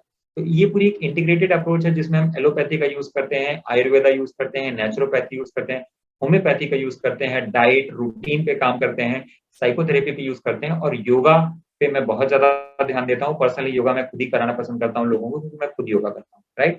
इसके अलावा पर्सनल जो ये जो हमारा 1 साल का प्रोग्राम होता है उसमें जो पेशेंट होते हैं उनको हम क्या प्रोवाइड करते हैं। एक डॉक्टर हम देते हैं, एक एक डॉक्टर ऑब्वियसली जो डायबिटोलॉजिस्ट है कि आपकी डायबिटीज़ की दवाएँ क्या चलती हैं। आप कोई इंसुलिन पे है तो उसको इंसुलिन कब लेनी है, क्या लेनी है, तो इंसुलिन की अगर उसको ज़रूरत है। इसके अलावा जब उसकी शुगर कम होने लगती है तो डॉक्टर का रोल होता है कि कैसे दवाओं को टेपर करना है। इसके अलावा एक नेचुरोपैथी आयुर्वेदिक के डॉक्टर होते हैं, जो अल्टरनेटिव चीज़ें सजेस्ट करते हैं, बताते हैं और ये नेचुरोपैथी आयुर्वेदिक डॉक्टर होते हैं, ये करीब 54 तरह के नेचुरल ट्रीटमेंट्स भी एडवाइस करते हैं। 54 तरह की वो प्राकृतिक चिकित्सा जो आप घर पे कर सकते हैं। कुछ चीज़ें ऐसी होती हैं जिसके लिए आप छोटे-मोटे डिवाइसेज़ आपको लेने पड़ते हैं, लेकिन ये तरीके इतने पावरफुल होते हैं कि नॉर्मल डायबिटीज़ रिवर्सल की स्पीड को ये 3 से 4 गुना बढ़ा देते हैं। अगर आप इन चीज़ों को इंटीग्रेट करते हो, तो आपके पूरे साल भर के प्रोग्राम के लिए आपको कब, कहाँ, क्या, कैसे करना चाहिए, ये सारे के सारे जो 54 तरह के ट्रीटमेंट हैं, जिसमें मैंने इंटीग्रेट नहीं किए हुए हैं, मेंशन नहीं किए हुए हैं, वो सब चीज़ें पेशेंट को हम टाइमली साल भर की जर्नी में प्रोवाइड करते हैं, जब भी पेशेंट का कंसल्टेशन होता है।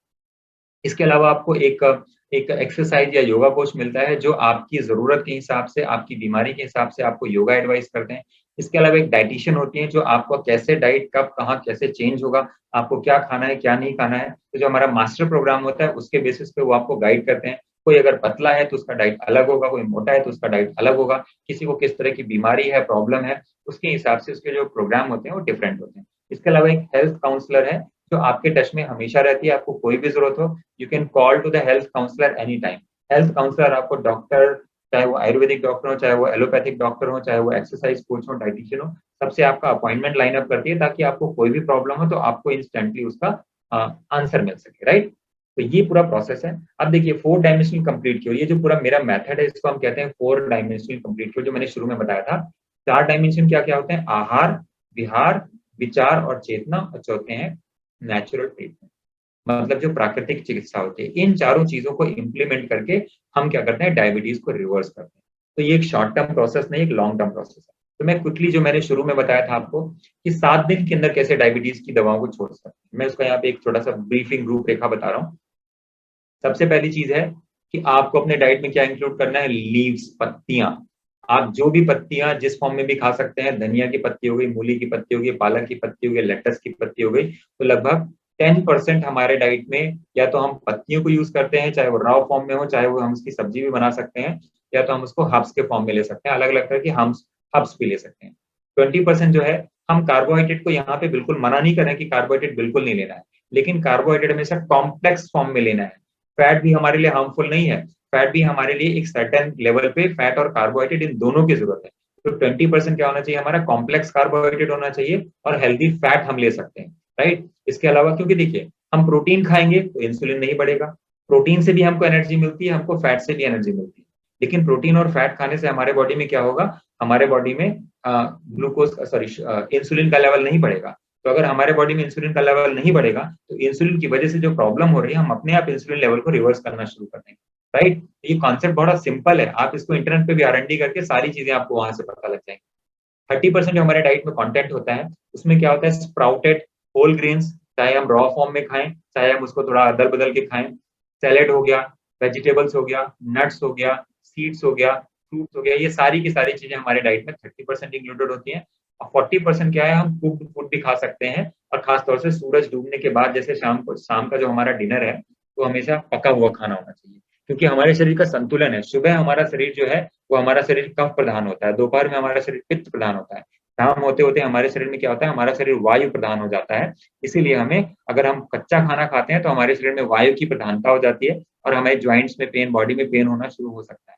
इसीलिए कहते हैं सूरज डूबने के बाद हमको फ्रूट्स नहीं खाना चाहिए और कच्ची चीजें नहीं खानी चाहिए। एनीवेज, तो अब हम जो बात कर रहे हैं कि हमारा फूड कैसा होना चाहिए, तो फूड्स में ये 7 चीजें हैं। पत्तियां खा सकते हैं, स्प्राउट्स खा सकते हैं, नट्स और सीड्स हमें सोक करके खानी चाहिए, रात भर भिगो के खाने चाहिए। भिगोने से क्या होता है? पहली बात तो उसका जो एक्स्ट्रा फैट है वो निकल जाता है, और उसका जो प्रोटीन है अमीनो एसिड में कन्वर्ट हो जाता है, क्योंकि मैंने आपको पहले भी बताया था, कार्बोहाइड्रेट ग्लूकोज में कन्वर्ट होगा, प्रोटीन अमीनो एसिड में कन्वर्ट होगा, और फैट फैटी एसिड में कन्वर्ट। तो उसकी वजह से क्या होता है? हमारी बॉडी उसको आसानी से एब्जॉर्ब कर पाती है, और हमारे बॉडी का जो एब्जॉर्प्शन है वो बहुत अच्छा होता है।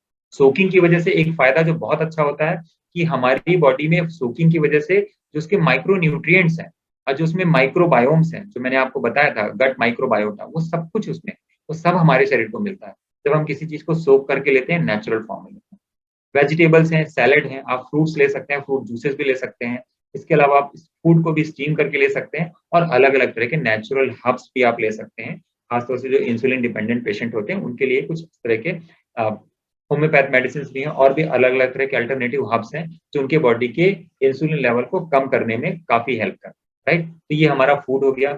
अब देखिए ये जो डायग्राम बना हुआ है ना, ये डायबिटीज रिवर्स करने का सबसे मतलब फाड़ू डायग्राम है, सिंपल। आपको ग्लूकोज कंट्रोल करना है, ग्लूकोज को बंद कर दो, बात खत्म। कार्बोहाइड्रेट कट डाउन कर दो। आप जब कार्बोहाइड्रेट, अब क्या है, लोग कार्बोहाइड्रेट तो बराबर खा रहे हैं, लेकिन ये जो उसको निकालने का प्रोसेस है ना, आप जब एक्टिविटी करेंगे, वर्कआउट करेंगे, फिजिकल एक्टिविटी करेंगे, तो ये अपने आप निकल जाएगा। अगर आप ऊपर से ग्लूकोज जाने दे रहे हो तो ये वाली नीचे वाली जो नल है उसको भी खोल दो।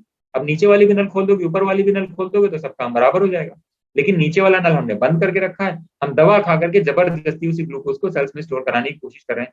कैसे पॉसिबल होगा? या तो ये जो आपका नल है, इस नल को आप बंद कर दो, जो ऊपर ये जो आपको ऊपर नल दिखाई दे रहा है, बेसिकली ग्लूकोज और fructose, glucose, fructose, maltose, saccharin, जितने भी कार्बोहाइड्रेट है, अल्टीमेटली सब जाकर के ग्लूकोज में ही कन्वर्ट होंगे। तो इन सारे के सारे सोर्स को आप कम करोगे। अगर लेना है तो कॉम्प्लेक्स फॉर्म में लो, जैसे फ्रूट्स में जो फ्रुक्टोज होता है, फ्रुक्टोज भी कार्बोहाइड्रेट है। लोगों का सवाल होता है कि इसीलिए डॉक्टर मना करते हैं, लेकिन फ्रूट्स का कार्बोहाइड्रेट कॉम्प्लेक्स फॉर्म में है।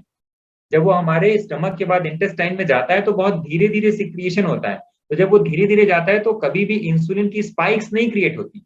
लेकिन क्या होता है, जब हम नॉर्मल चावल खा लिया, हमने मैगी खा लिया, ब्रेड खा लिया, तो क्या होता है, वो डायरेक्टली चला जाता है। जिसकी वजह से हमारे बॉडी में इंसुलिन के स्पाइक्स क्रिएट हो जाते हैं। अब फूड एज ए मेडिसिन जब हम, जो मैंने आपको प्रोसेस बताया, हम ये करते हैं तो क्या होता है, हमारी बॉडी डिटॉक्सिफाई होती है, हाइड्रेट होती है, एल्कलाइन होती है, मिनरलाइज होती है, हमारे जितने भी हार्मोनल इम्बैलेंसेस हो गए हैं ये भी सब बैलेंस में आने लगते हैं, तो हमारी बॉडी अपने आप सब कुछ ठीक करना शुरू कर देती है। प्रोटीन के बारे में मैंने बताया कि हमारी सबसे पहले जो फूड की क्रेविंग है, हमारी फूड की क्रेविंग ठीक होती है, राइट। फूड की क्रेविंग को हम दूर करते हैं, उसके लिए पहले हमको देखना पड़ेगा कि हमको प्रॉब्लम कहाँ कहाँ है। हम अपना टाइमिंग जैसे ठीक करते हैं तो हमारा मेटाबॉलिज्म ठीक हो जाता है। शाम को खाना अगर आपको बहुत ज्यादा प्रॉब्लम है तो आप 7 बजे तक खा लो। आप पहले दिन ही देखोगे आपको नींद अच्छी आ रही है, आपका वर्किंग परफॉर्मेंस बढ़ गया, आपका शुगर का लेवल रेगुलेट हो गया, सारी चीजें ठीक हो गई, पहले दिन ही आपको फर्क दिखेगा, क्योंकि आपकी बॉडी का जो मेटाबॉलिक सिस्टम है वो अच्छे से काम करने लगा। फूड का डाइजेशन, फूड का डाइजेशन, जैसे मैं फूड की बात कर रहा हूँ, लोग क्या होता है खाना खाते हैं बाद में फ्रूट्स खाते हैं, फ्रूट्स को पचने में लगते हैं आधे से 1 घंटे, जबकि पके हुए खाने को पचने में लग जाते हैं 18 से लेकर के 72 घंटे। तो खाना ऐसा खाना चाहिए कि पहले कच्चा खाना खाओ बाद में पका खाना खाओ। तो क्या होगा, जब आप रूल के हिसाब से खाएंगे तो क्या होगा, आपका डाइजेशन भी बहुत अच्छा हो जाएगा। ईटिंग प्रोसेस एंड स्पीड, आप जितनी, मैंने ऑलरेडी इसके बारे में बता दिया, जितनी स्पीड से आप खाएंगे उतनी तेजी से आपका इंसुलिन रेजिस्टेंस बढ़ेगा, इसमें कोई रॉकेट साइंस है ही नहीं। फास्टिंग करना शुरू करो, बॉडी अपने आप डिटॉक्सिफाई होना शुरू करेगी। फास्टिंग की वजह से आपकी बॉडी में जो फैट डिपॉजिट है, बॉडी अपने आप फैट को बर्न करके क्या करेगी, फैट को बर्न करके उसको यूज कर लेगी। इसी को हम कहते हैं कीटोसिस। कीटोन्स होते ही हैं, body uses fat as a source of fuel. अभी हमारी पूरी बॉडी किस पे रन कर रही है, केवल कार्बोहाइड्रेट पे। हम रोज दिन से सुबह से लेकर शाम तक हम 90% तो कार्बोहाइड्रेट ही खा रहे हैं। तो डायबिटिक नहीं होंगे तो क्या होंगे, राइट। अब सनलाइट की बात करें, फ्रेश एयर की बात करें, सनलाइट में आप बैठोगे तो आपकी बॉडी का जो फैट है, जो बढ़ा हुआ कोलेस्ट्रॉल है, जिन लोगों का कोलेस्ट्रॉल का प्रॉब्लम है, जो हार्ट के पेशेंट है, वो हमेशा सोचते हैं कि मेरा कोलेस्ट्रॉल बढ़ा है, कोलेस्ट्रॉल बढ़ा है, मैंने लिपिड प्रोफाइल करा है। कोई मतलब ही नहीं। आप धूप में बैठना चालू कर दो, कोलेस्ट्रॉल अपने आप हफ्ते भर के अंदर कम हो जाएगा। और आप अगर ये रूल बना लेते हो कि मैं 20 से 30 मिनट अगर सनलाइट में बैठता हूं तो आपको भाई कोलेस्ट्रॉल की वजह से हमारा खाना पचता है, कोलेस्ट्रॉल की वजह से हमारे बॉडी में सारे हार्मोन्स बनते हैं, कोलेस्ट्रॉल की वजह से हमको नींद आती है, कोलेस्ट्रॉल की वजह से हमारी सारी सेल्स जो डैमेज हो जाती हैं वो रिपेयर होती हैं। और कोलेस्ट्रॉल को हम कम करने के पीछे लगे। हमारी बॉडी 80 to 90% कोलेस्ट्रॉल खुद ही बनाती है। हमारी बॉडी हमारे लिए खराब चीज क्यों बनाएगी। तो क्या होता है, जब हमारे बॉडी में कोलेस्ट्रॉल रॉ मटेरियल है, जब कोई इंटरनल डैमेज होगा तो हमारी बॉडी क्या करेगी, कोलेस्ट्रॉल बनाएगी। क्योंकि जैसे आपको घर बनाना है तो आपको सीमेंट चाहिए, आपको बालू चाहिए, आपने ला लिया, अब आप उससे घर बनाओगे। बॉडी में डैमेज हो गया, बॉडी को रिपेयर करने के लिए कोलेस्ट्रॉल चाहिए। तो कोलेस्ट्रॉल को यूज नहीं करना है, बस उसको कम कर देना है। उसके पीछे भी एक पाथवेज होता है, पर अभी मैं कवर नहीं करूंगा, अगेन उसको समझाने में आधे घंटे लग जाए। एक्सक्यूज मी, मैं थोड़ा पानी पी लूं।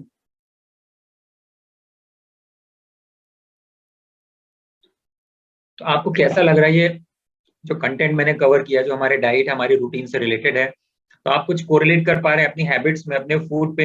शायद आपको इसका आंसर मिला होगा। प्लीज आप लोग एक बार रिप्लाई भी कर देंगे ना, that is a motivation for me. Anyways, तो थैंक यू सो मच। अब सनलाइट का काम क्या है, सनलाइट में जो अल्ट्रावायलेट बीटा रेज है वो कोलेस्ट्रॉल से रिएक्ट करके विटामिन डी बनाती है, और भी करीब 5 तरह के फाइटोकेमिकल्स बनते हैं जब हम सनलाइट में एक्सपोज करते हैं अपने आप को। उसके लिए रॉ मटेरियल होता है कोलेस्ट्रॉल, तो हमें यूज करना सीखना चाहिए। एक्सरसाइज की बात करें, एक्सरसाइज करने के बारे में पता ही नहीं होता। साल भर एक्सरसाइज नहीं की, एक दिन गए हमने दबा करके घंटे भर एक्सरसाइज कर ली, चेस्ट पेन हो गया। आज सुबह मेरे पास एक कॉल आई थी, पेशेंट पे बोले कि मैं बहुत दिन से फिजिकल एक्टिविटी नहीं कर रहा था, आज मैंने करना शुरू किया, मुझे चेस्ट पेन हो गया। भाई आप एक गाड़ी को साल भर से खड़ा करके रखे हो, एक दिन आप उसमें पेट्रोल भर के किसी तरह स्टार्ट करके चलाओगे तो क्या होगा, वियर एंड टियर तो होगा ही। तो अगर आप एक्सरसाइज नहीं कर रहे हो लंबे टाइम से, तो आप इंटेंसिव एक्सरसाइज मत करो। पहले 10-15 दिन के लिए सही डाइट पकड़ो, धीरे धीरे वॉक करना शुरू करो, धीरे धीरे अपने बॉडी को मोमेंटम पे लेके आओ। तो हर चीज का अपना एक प्रोसेस है, अगर आप वो करेंगे ना। अब देखिए ये सब चीजें कोई रॉकेट साइंस नहीं है, ना बताना आसान है ना समझना आसान है ना। अब करना भी आसान, करना भी मुश्किल नहीं है, लेकिन आदत खराब हो गई। आदत खराब होने की वजह से सभी लोग डायबिटिक है, कोई और रीजन नहीं है। Excuse me, sorry. एनीवेज, तो ये मैंने आपके सामने एक्सप्लेन किया कि एनीवेज, तो ये मैंने आपको रूटीन के बारे में बता दिया। मैं आपको बताता हूँ स्ट्रेस के बारे में, स्ट्रेस कैसे हमारे बॉडी में काम करता है। स्ट्रेस बॉडी बेसिकली हमारा माइंड है, हमारी सोल है। जब आप सही डाइट पे आ जाते हैं, जिसको मैं बहुत ज्यादा डिटेल में लेके नहीं जाऊंगा क्योंकि इसके पीछे हमें सारे हॉर्मोन्स के बारे में और हमें एनएलपी के बारे में डिस्कस करना पड़ेगा। बट स्ट्रेस का बहुत बड़ा फैक्टर इसलिए है क्योंकि जब स्ट्रेस हार्मोन हमारे बॉडी में प्रोड्यूस होते हैं तो स्ट्रेस की वजह से हमारा लीवर जो है एक्स्ट्रा शुगर रिलीज करना शुरू कर देता है। तो आप कभी देखें जब टेंशन में होते हैं तो लोगों का शुगर का लेवल हमेशा बढ़ा ही रहेगा। अगर कोई घटना घट गई लाइफ में, किसी के साथ कोई ट्रेजेडी हो गई, उसके बाद आप देखोगे शुगर का लेवल हमेशा बढ़ा ही रहेगा। तो responsible is the stress hormone. इसीलिए मैं स्पिरिचुअलिटी की बात करता हूँ और हम वो सारे काम करें जिसकी वजह से हमारा स्ट्रेस रिलीव हो। आप जाके पेड़ में बैठो, लोगों से मिलो, लोगों से बात करो, सोशल लाइफ हो, सोशल मीडिया की लाइफ ना हो, सोशल लाइफ हो। जब आप लोगों से इंटरेक्ट करते हो, अच्छी बातें करते हो, तो आपके स्ट्रेस हार्मोन्स अपने आप कम होने लगते हैं, हैप्पीनेस हार्मोन बढ़ने लगते हैं। तो ये प्रॉब्लम अपने आप कम हो जाती है, लेकिन इसके लिए हमको अपनी आदतें बदलनी पड़ती हैं। इसके लिए कोई शॉर्टकट नहीं है। जब पहले दोस्त बहुत होते थे ना, तो स्ट्रेस की प्रॉब्लम किसी को नहीं होती थी। कभी किसी से लड़ते भी थे तो किसी से दोस्ती भी होती थी, सब बैलेंस हो जाता था। आजकल तो सोशल मीडिया में देख लिया कि किसी को कोई घूमने के लिए गया था लंदन, तो उसको देख कर के दिमाग में स्ट्रेस हार्मोन पैदा हो गया। I hope, sorry, don't mind, but ये सब चीजें होती हैं। लोग अपने डिस्कशन बताते हैं तो उनको प्रॉब्लम अपने से नहीं, प्रॉब्लम दूसरों से है। सोशल मीडिया एक प्लेटफॉर्म है जो सारे लोगों की दुनिया बताता रहता है, देखो इसने ये किया, उसने वो किया। पर्सनली उनकी लाइफ में क्या चल रहा है किसी को नहीं पता, बट दूसरे का देख करके हमारे दिमाग में जरूर टेंशन हो जाती है।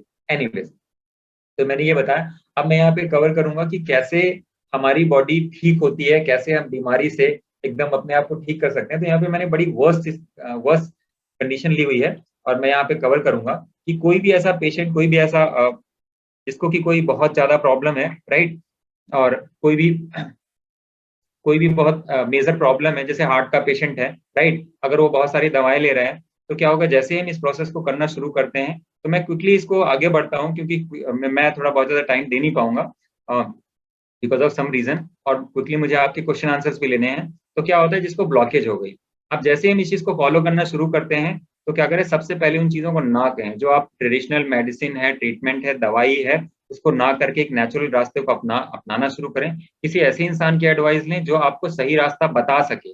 आपकी डाइट कैसे चेंज करनी है, आपकी रूटीन कैसे चेंज करनी है, इन चीजों पे काम करना शुरू करें, ना कि केवल डॉक्टर की जरूरत है। आपकी जो प्रेजेंट सिचुएशन है उसको ठीक करने के लिए आपको डॉक्टर की भी जरूरत है, लेकिन आपको अगर परमानेंटली ठीक करना है, तो आपको किसी ऐसे बंदे की जरूरत पड़ेगी जो आपको इन सब चीजों पे रूट लेवल से काम कर सके। तो आपको अपना फूड चेंज करना है, रूटीन चेंज करना है, थॉट चेंज करना है, जो मैंने ऑलरेडी डिस्कस किया। जैसे ही आप ये चेंज करना शुरू करते हैं, तो आप देखेंगे कि बीमार से बीमार पेशेंट, चाहे भले वो आईसीयू में ही पड़ा क्यों ना हो, लेकिन जैसे ही हम चीजों को छोटा थोड़ा करना शुरू करते हैं, तो हम देखते हैं कि हमारे बॉडी में क्या होता है कि अपने आप ही हमारे बॉडी में हमको मिरेकलस रिजल्ट दिखने शुरू हो जाते हैं। कुछ ही दिनों के अंदर हमारा शुगर 50 से 100% ठीक हो जाता है। जो मैंने आपको बोला ना, 7 दिन के अंदर आपकी दवा छूट जाएगी, मैं इसी की बात कर रहा हूँ। इसके बाद क्या होता है, जैसे ही हम इसको 4 से 6 हफ्ते तक करते हैं, तो हम देखते हैं कि हमको हर तरह के सिम्टम्स खत्म हो जाते हैं। डायबिटीज है, बीपी है, वेट है, मेटाबॉलिज्म है, और आपकी आंखें फटी की फटी रह जाती हैं कि यार इतने कम टाइम में इतनी सारी प्रॉब्लम्स कैसे ठीक हो गई। हार्ट का पेशेंट है, उसका हार्ट ठीक हो जाता है, किडनी फंक्शन इंप्रूव हो जाता है, लीवर जो डिस्फंक्शन है वो ठीक हो जाता है, जिनको एंजाइना हो रहा है वो सब कुछ ठीक हो जाता है। इन चीजों को हम लंबे टाइम तक करते रहते हैं, तो हम अपनी सारी की सारी प्रॉब्लम को धीरे धीरे करके ठीक कर सकते हैं। इसीलिए पूरी 1 साल की जर्नी। तो आप देख सकते हैं ये डायग्राम शुरू कहाँ से होता है और खत्म कहाँ पे होता है। तो क्विकली ये मेरा, अब देखिए अभी तक जो मैंने आपको बताया, इसमें मैं आपको ऑफर क्या करने जा रहा हूँ, what I am going to offer. देखिए, हम आपको यहाँ पे एक 7 डेज का एक प्रोग्राम ऑफर करने जा रहे हैं, जिसमें हम आपको 7 डेज के लिए एक डाइट एंड रूटीन प्रोग्राम में रखेंगे, जिसमें एक न्यूट्रिशनिस्ट, मतलब मेरे सुपरविजन में एक आपको काउंसलर आपको एक रूटीन प्रोग्राम देगी, और डेली बेसिस पे मॉनिटर करेंगे कि आप क्या कर रहे हो, कैसे कर रहे हो। तो आपकी सारी की सारी जो प्रेजेंट मेडिकल कंडीशन है उसको एनालाइज करने के बाद, साथ में एक डॉक्टर भी होंगे जो आपको सेकंड ओपिनियन के लिए बैकएंड में रहेंगे कि आपकी अगर मेडिसिन, अगर आपका शुगर का लेवल नीचे जा रहा है, तो he will put down the, वो आपकी दवाओं को कम करेंगे।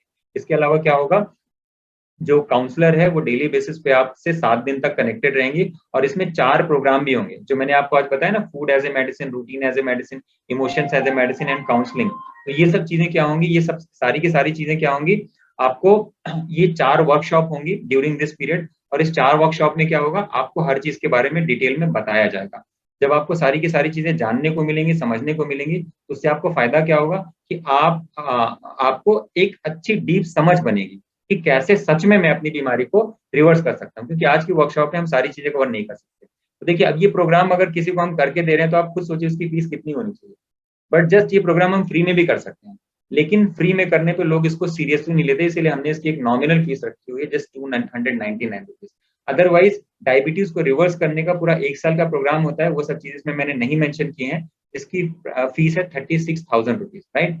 तो 36,000 रुपीज दे करके आप इस प्रोग्राम में अपने आप को 1 ईयर के लिए एनरोल कर सकते हैं। लेकिन पहले हमने 7 दिन का प्रोग्राम क्यों रखा हुआ है, ताकि जो चीजें आज आपको ऊपर ऊपर से समझने को मिली हैं, आप उस चीज को गहराई से सीख सको, समझ सको, और उसको इम्प्लीमेंट करके जब आपको रिजल्ट दिखाई देगा कि 7 दिन के अंदर ही बहुत लोगों की दवा छूट गई, बहुत लोगों का बीपी कंट्रोल हो गया, और बहुत सारी मेजर प्रॉब्लम शॉर्ट आउट हो गई, तो अब आप इस प्रोग्राम में अपने आप को एनरोल कर सकते हैं। ये नंबर है, व्हाट्सएप नंबर है। इस व्हाट्सएप नंबर पे जिन लोगों को अपने आप को इस प्रोग्राम के लिए रजिस्टर करना है, please drop your message into the respective groups. सारे ग्रुप्स अभी ओपन है, जिस व्हाट्सएप ग्रुप में आप जुड़े हुए हो उस ग्रुप में आप अपना मैसेज ड्रॉप कर दो, I want to join this programme. ये 7 दिन का प्रोग्राम है, मैं बहुत डिटेल में कवर नहीं कर रहा हूँ यहाँ पे, क्योंकि मेरे को क्वेश्चन आंसर्स भी आपके लेने हैं।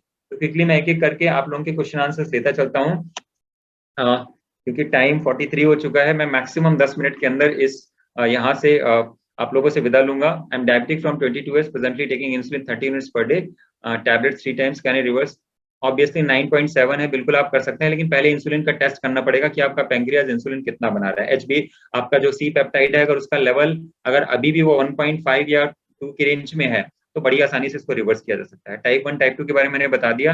इंसुलिन के अलावा कोई मेडिसिन है, होम्योपैथ मेडिसिन है और बहुत सारी हर्बल मेडिसिन है जो कि टाइप 1 डायबिटीज के जो आपकी इंसुलिन डिपेंडेंसी उसको कम कर सकती है, राइट। और पैंक्रेटाइटिस टाइप 1 होता है क्या? बिल्कुल। ये टाइप 2 भी हो सकता है। देखिए, पहले तो जब आपको होगा टाइप 2 भी हो सकता है, टाइप 1 भी हो सकता है। अगर आपका पैंक्रियास पूरा डैमेज हो गया है, बीटा सेल्स जो एंडोक्राइन पैंक्रियास, तो टाइप 1 हो जाएगा। अदरवाइज नॉर्मली टाइप 2 तो बड़ी कॉमन है पैंक्रेटाइटिस होने के बाद, क्योंकि इंसुलिन रेजिस्टेंस तो सबकी बॉडी में बनी रहा है, ठीक है। उसको 4 ईयर्स ओल्ड हुआ है, ओके, हो सकता है। एक बार आप मेरे को पर्सनली कांटेक्ट कर लीजिएगा, मैं उसके बारे में डिस्कशन कर लूंगा। इंसुलिन इंजेक्शन ये भी मैंने डिस्कस कर लिया। I am facing sudden weight loss problem having type 2 diabetes. देखिए, टाइप 2 डायबिटीज की वजह से क्या होता है, हमारी बॉडी जो है हमारी बॉडी क्या करती है कि वाटर लॉस करना शुरू कर देती है। तो बेसिकली अगर आपका वेट लॉस हो रहा है तो इसका मतलब आपकी बॉडी जो है ना वाटर लॉस कर रही है, ठीक है। बाकी पर्सनली अगर आपका वेट लॉस हो रहा है तो एक बात समझ लीजिए कि वेट लॉस होने के पीछे कॉमन रीजन है ऐसे लोगों में जिनकी बॉडी में वेट गेन या weight loss, insulin resistance develop हुआ, तो इसका मतलब आपकी बॉडी ने सडन या तो वेट गेन करना है तो लॉस करना है, राइट। तो वेट गेन के केस में क्या होता है, बॉडी बहुत ज्यादा इंसुलिन पर रन कर रही होती है तो बॉडी अपना सेट वेट चेंज कर देती है, सेट वेट हायर साइड में चला जाता है। और अगर आपका वेट लॉस हो रहा है तो बॉडी वाटर लॉस करने लगती है, लेकिन आपकी बॉडी में जिन लोगों का वेट लॉस होता है उनकी पैंक्रेटिक इफिशियंसी भी कम हो जाती है। मतलब जरूरी नहीं कि उनकी बॉडी बहुत ज्यादा इंसुलिन बना रही हो, नॉर्मली ऐसे लोगों के साथ ये होता है, वेट लॉस होता है जिनके की पैंक्रियाज की इंसुलिन बनाने की क्षमता रिलेटिवली दूसरे लोगों की तुलना में कम होती है। एनीवेज, आगे बढ़ता हूँ, आप लोग अपने सवाल पूछते जाइएगा। Insulin resistance can be treated by HOMA IR, definitely कम किया जा सकता है। HOMA IR is definitely very good option. Terahertz gun है, होमा इंफ्रारेड रेडिएशन है, should be less than 2.5, is more than 2 point, then we can say person is having high. देखिए 2.5 भी वैसे ठीक है, कोई प्रॉब्लम नहीं है, लेकिन मुझे लगता है 2.5 भी ज्यादा है। If it is in the range of like 1.5 से 2 के बीच में अगर मेंटेन कर लेते हैं तो that is the best. But अगर इंसुलिन रिवर्सल की जर्नी में 2.5 भी हम टारगेट अचीव कर लेते हैं that is very good, right. Higher insulin कैसे कम करते हैं? कार्बोहाइड्रेट को कम करके करते हैं, सिंपल कार्बोहाइड्रेट बंद करिए। हेलो सर, मेरी ये 14 साल है, type 1 diabetes since 3 years, what shall I do? आप एक बार पर्सनली बात कर लेना। टाइप 1 डायबिटीज है difficult case, C peptide check करना पड़ेगा, उसको रिवर्स किया जा सकता है कि नहीं। Excellent concept, thank you so much. Sir can you repeat the last line of the graph? I am really sorry, आपका ये रिकॉर्डिंग मिल जाएगी, आप देख लेना। Check insulin level, what check? Sir इसके लिए होता है सी पेप्टाइड, फास्टिंग में करना होता है, क्योंकि रैंडम आप करेंगे तो जितना आप खाएंगे उसी के हिसाब से आपकी body. Is it must to check? Definitely आप चेक कर सकते हैं, आप चेक करेंगे तो आपको पता लगेगा ना कि बॉडी में क्या चल रहा है। Is there any test to insulin? Insulin in the body, insulin का टेस्ट भी होता है, लेकिन उसकी एक्यूरेसी उतनी मतलब उतनी एक्यूरेट नहीं हो सकती, क्योंकि इंसुलिन का लाइफ साइकिल बहुत कम होता है। मैंने बताया था when to check C peptide at PP test time, आप करने को कर सकते हो, but fasting is the best time.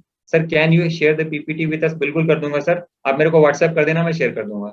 Very good slides, thank you so much. After taking metformin sugar tabs when the level is controlled can be stop medicine? बहुत आसानी से कर सकते हैं सर, आप एक बार कांटेक्ट कर लीजिएगा, ये जो नंबर लिखा हुआ है इस पे आप देख लीजिएगा। Why to continue tablets till last breath daily? बिल्कुल सही कह रहे हैं सर, मैं आपसे एग्री करता हूँ। Why BMI is high? Because of your body is developing insulin resistance. Body ने set weight change कर दिया हायर साइड में, वेट बढ़ेगा BMI बढ़ जाएगा, सिंपल कॉन्सेप्ट है। Why then they say to avoid 3 white milk products salt sugar? Why then they say? Sir obviously जो आपका सॉल्ट है ऑक्सीडाइज करता है बॉडी को। मिल्क में मैंने आपको बताया था कि IGF मॉलिक्यूल होता है, इसकी वजह से क्या होता है, इंसुलिन का रेजिस्टेंस बढ़ता है, इसलिए कहते हैं कि आप ये सब चीजें बंद कर दो, ठीक है। नेक्स्ट है थायराइड जो है वो इंसुलिन रेजिस्टेंस ही है, right. With your presentation I feel pancreatitis is blessing in disguise because beta cells are almost dead and insulin is not increasing at high rate. Sir इसके लिए ना एक बार आप कांटेक्ट कर लीजिएगा पर्सनली, है ना, आप व्हाट्सएप कर दीजिएगा, will talk about it. Sir does it works on type 2 diabetes? Sir जरूरी नहीं है सर टाइप 1 डायबिटीज में काम करे, सी पेप्टाइड चेक करना पड़ता है, इसके बाद मैं बता सकता हूँ। Free radicals can cause by water, obviously sir water है, आपका पानी खराब है, पॉल्यूशन है, फूड है, उससे तो होगा ही होगा। सर इस brown rice, obviously sir carbohydrate देखिए नेचर ने हर चीज में बनाया है, बट उसमें क्या होता है फाइबर ज्यादा होते हैं, तो क्या होता है या तो आप नॉर्मल चावल खा रहे हो तो बहुत धीरे धीरे खाओ, या तो आप ब्राउन राइस खाओगे तो ब्राउन राइस में ऑब्वियसली ये कॉम्प्लेक्स कार्बोहाइड्रेट हो जाता है, राइट। तो इसलिए ये रिलेटिवली बेटर है। मतलब आपने और खीरा बिना छीले खा सकते, देखिए अगर आप, अगर अच्छा खीरा है आप धो लो, थोड़ा हल्दी के पानी में डाल लो तो उसके पेस्टिसाइड वगैरह निकल जाएंगे, लेकिन हाँ उसमें माइक्रोबायोम्स होते हैं, इसलिए उसका भी यूज है ना। अभी तो इंसान ने ना ये सब पेस्टिसाइड वगैरह फैलाया है, नेचर ने तो नहीं फैलाया ना। Why do you say that high sugar is not more dangerous than sugar? Yes, अच्छा सवाल आपने पूछा। देखिए क्या होता है, लो शुगर लोगों का जब शुगर लेवल कई बार आपका फास्टिंग चला जा रहा है 60-50, उसको भी लोग अच्छा मानते हैं, मैं उसकी बात कर रहा हूँ। लोग सोते सोते उनकी डेथ हो जाती है, राइट। इसीलिए अगर आपका शुगर का लेवल 250, 300, 400 भी चला गया, 1000 की मैं बात नहीं कर रहा हूँ, लेकिन शुगर आपका 100 से नीचे अगर 50-60 चला गया तो that is more dangerous rather then कि आपका शुगर का लेवल 400 चला गया, राइट। कंपैरिजन का मतलब ये है, convert the language into English, I can understand sir but this was, कोशिश की मैंने, मींस नॉन वेज फूड में एग्जैक्टली, अगर आप नॉन वेज फूड खा रहे हैं तो आप अपने बॉडी में एडवांस ग्लाइकेशन इन मॉलिक्यूल्स प्रोवाइड कर रहे हैं, आपके बॉडी में जा रहा है, जिससे आपका इंसुलिन रेजिस्टेंस बढ़ेगा। Is that difference between the morning and evening walks? Sir morning में हल्की एक्सरसाइज करनी चाहिए, इवनिंग टाइम में आप थोड़ा सा रिग्रेस एक्टिविटी कर सकते हैं, क्योंकि मॉर्निंग में हमारे जो स्ट्रेस हार्मोन है ना, एड्रेनलिन, कॉर्टिसोल, उसका लेवल ज्यादा होता है। तो आप अच्छा करो मॉर्निंग में भी आप जाओ पार्क वगैरह में, राइट। और पर्सनली मुझे लगता है कि मॉर्निंग में मॉर्निंग का वॉक बहुत अच्छा है, पार्क वगैरह में जाओ, कॉस्मिक एनर्जी बहुत ज्यादा होती है मॉर्निंग टाइम में, लेकिन मॉर्निंग में बहुत ज्यादा हाई एक्टिविटी नहीं करनी चाहिए। मैंने एक वीडियो बनाया कि मॉर्निंग में लोगों को ज्यादा हार्ट अटैक क्यों आते हैं, यूट्यूब पे आप चेक कर सकते हो, उसमें मैंने सारी चीजें एक्सप्लेन करी है। इस food mix bad like fruits plus grains plus together? नहीं सर, खराब नहीं है सर, लेकिन वैसे तो आयुर्वेद का सिद्धांत कहता है कि एक बार में एक ही खाना खाना चाहिए, राइट। क्योंकि एक एक तरह के आहार की एक प्रकृति होती है, तो हमारा शरीर उसको आसानी से पचा सकता है। इंसुलिन डिपेंडेंट डायबिटीज वाले लोग फास्टिंग करेंगे तो रिस्क होगा शुगर लेवल डाउन जाने का? सर यही तो कह रहे हैं, जब आपको लो जाएगा तो आपको क्या करना है, आपको मेडिसिन है वो कम करना पड़ेगा। इंसुलिन डिपेंडेंट वाले जो लोग हैं, क्योंकि आपका इंसुलिन रेजिस्टेंस कम होगा। देखिए एक दिन में आपको पूरा का पूरा 24 घंटे की फास्टिंग नहीं करनी है, पहले 10 घंटे की फास्टिंग शुरू करें, फिर 12, फिर 13, 14, 15, 16, इस तरह से बढ़ाते हैं ना। जैसे जैसे आपका रेजिस्टेंस कम होगा तो आपकी इंसुलिन डिपेंडेंसी कम होगी, right. Ketosis should be avoided, जैसे इज इट राइट? तो देखिए कीटोसिस का मतलब क्या होता है कि बॉडी फैट को यूज करती है as a source of energy, right. तो फास्टिंग के थ्रू हम इसको अचीव करते हैं। जब हम 12 से 16 घंटे की फास्टिंग होती है, उसको हम कहते हैं कि उसमें हमारी बॉडी कीटोसिस में जाती है, कीटोन्स बनाने लगती है, तो हमारे बॉडी में जो फैट डिपॉजिट है हमारी बॉडी क्या करती है, उसको बर्न करना शुरू करती है। Anyways, which time we need to expose sunlight? Sir आप सुबह 8-9 बजे के बाद की सनलाइट ले सकते हैं, कपड़े कम पहन के, खुले हुए बॉडी में बॉडी उसको यूज करती है। आपने मेंशन कर दिया long term diabetic complications are just push to later and you can stop, yes. फिर क्या करें? सर देखिए लॉन्ग टर्म डायबिटिक कॉम्प्लिकेशंस, अगर आप सही अपना डाइट एंड रूटीन फॉलो करने लगते हैं तो उसको आप कम करना शुरू कर देते हैं, इसमें कोई बहुत बड़ी चीज तो है नहीं। रिड्यूस वेट, सर अगर आपका 4.5 450 sugar will reduce weight? Sir depend करता है कि आपकी पैंक्रियाज कितना इंसुलिन बना रही है। अगर आपका सेट वेट ज्यादा है तो सेट वेट ज्यादा है तो बढ़ेगा, सेट वेट कम है तो कम साइड में जाएगा। Glimepiride, metformin etcetera taken for time, definitely sir देखिए टाइप 2 के लिए लिया जाता है नॉर्मली, टाइप 1 में तो इंसुलिन की जरूरत पड़ती है, ये सब चीजें। Please guide the audience for tomorrow session also. कल हार्ट डिजीज का वेबिनार होने वाला है, हार्ट डिजीज को कैसे रिवर्स कर सकते हैं। I have hypothyroidism, HbA1c 6.2, hypertension, sugar, BMI 29, extremely difficult to lose weight. Sir please contact us, आप इंसुलिन रेजिस्टेंस रिवर्स करेंगे सब कुछ रिवर्स हो जाएगा। How do you know pancreas is producing insulin? Sir C peptide कराएंगे, आपको पता लग जाएगा कि कितना प्रोड्यूस कर रहा है। 7.6%। तो देखिए 6.5 तो वैसे भी डायबिटिक नहीं माना जाता, राइट, ये प्री डायबिटिक की कंडीशन में माना जाता है। 7.6 भी बहुत ज्यादा नहीं है, आप बहुत ही नॉर्मल लेवल पे हैं, अगर आप अच्छे से करेंगे तो बहुत आसानी से रिवर्स कर सकते हैं। हाउ कैन आई लू weight gain? Sir weight gain के लिए सर आप प्रोटीन रिच फूड लेंगे, राइट। और पहली बात तो थोड़ी मसल बिल्डिंग एक्सरसाइज करनी होती है, और अपने सर्केडियन रिदम को करेक्ट करेंगे, 24 घंटे के क्लॉक साइकिल को, आपकी बॉडी अपने आप वेट गेन करना शुरू कर देगी। I am office government can routine be followed? Sir समझ नहीं पा रहा हूँ, office government can routine, sorry I can not understand. अगर आपके कोई क्वेश्चंस रह जाते हैं सर, क्योंकि मुझे थोड़ा निकलना है, I will take only 2-3 minutes, extra 2-3 minutes, तो मैं शायद आपके सवाल नहीं ले पाऊंगा। डायबिटीज में हेरिडिटी, यस सर, हमारे जीन्स होते हैं जिसकी वजह से हमारे बॉडी में insulin resistance by default, fatty liver, insulin resistance पहले से ही हमको गिफ्ट में कई बार मिलता है, राइट। तो ये सब मैंने सवाल ले लिए हैं। अगर आपके कुछ और भी सवाल हो तो please drop your questions, right, and let me check with doctor Lokesh whether he is available और नॉट।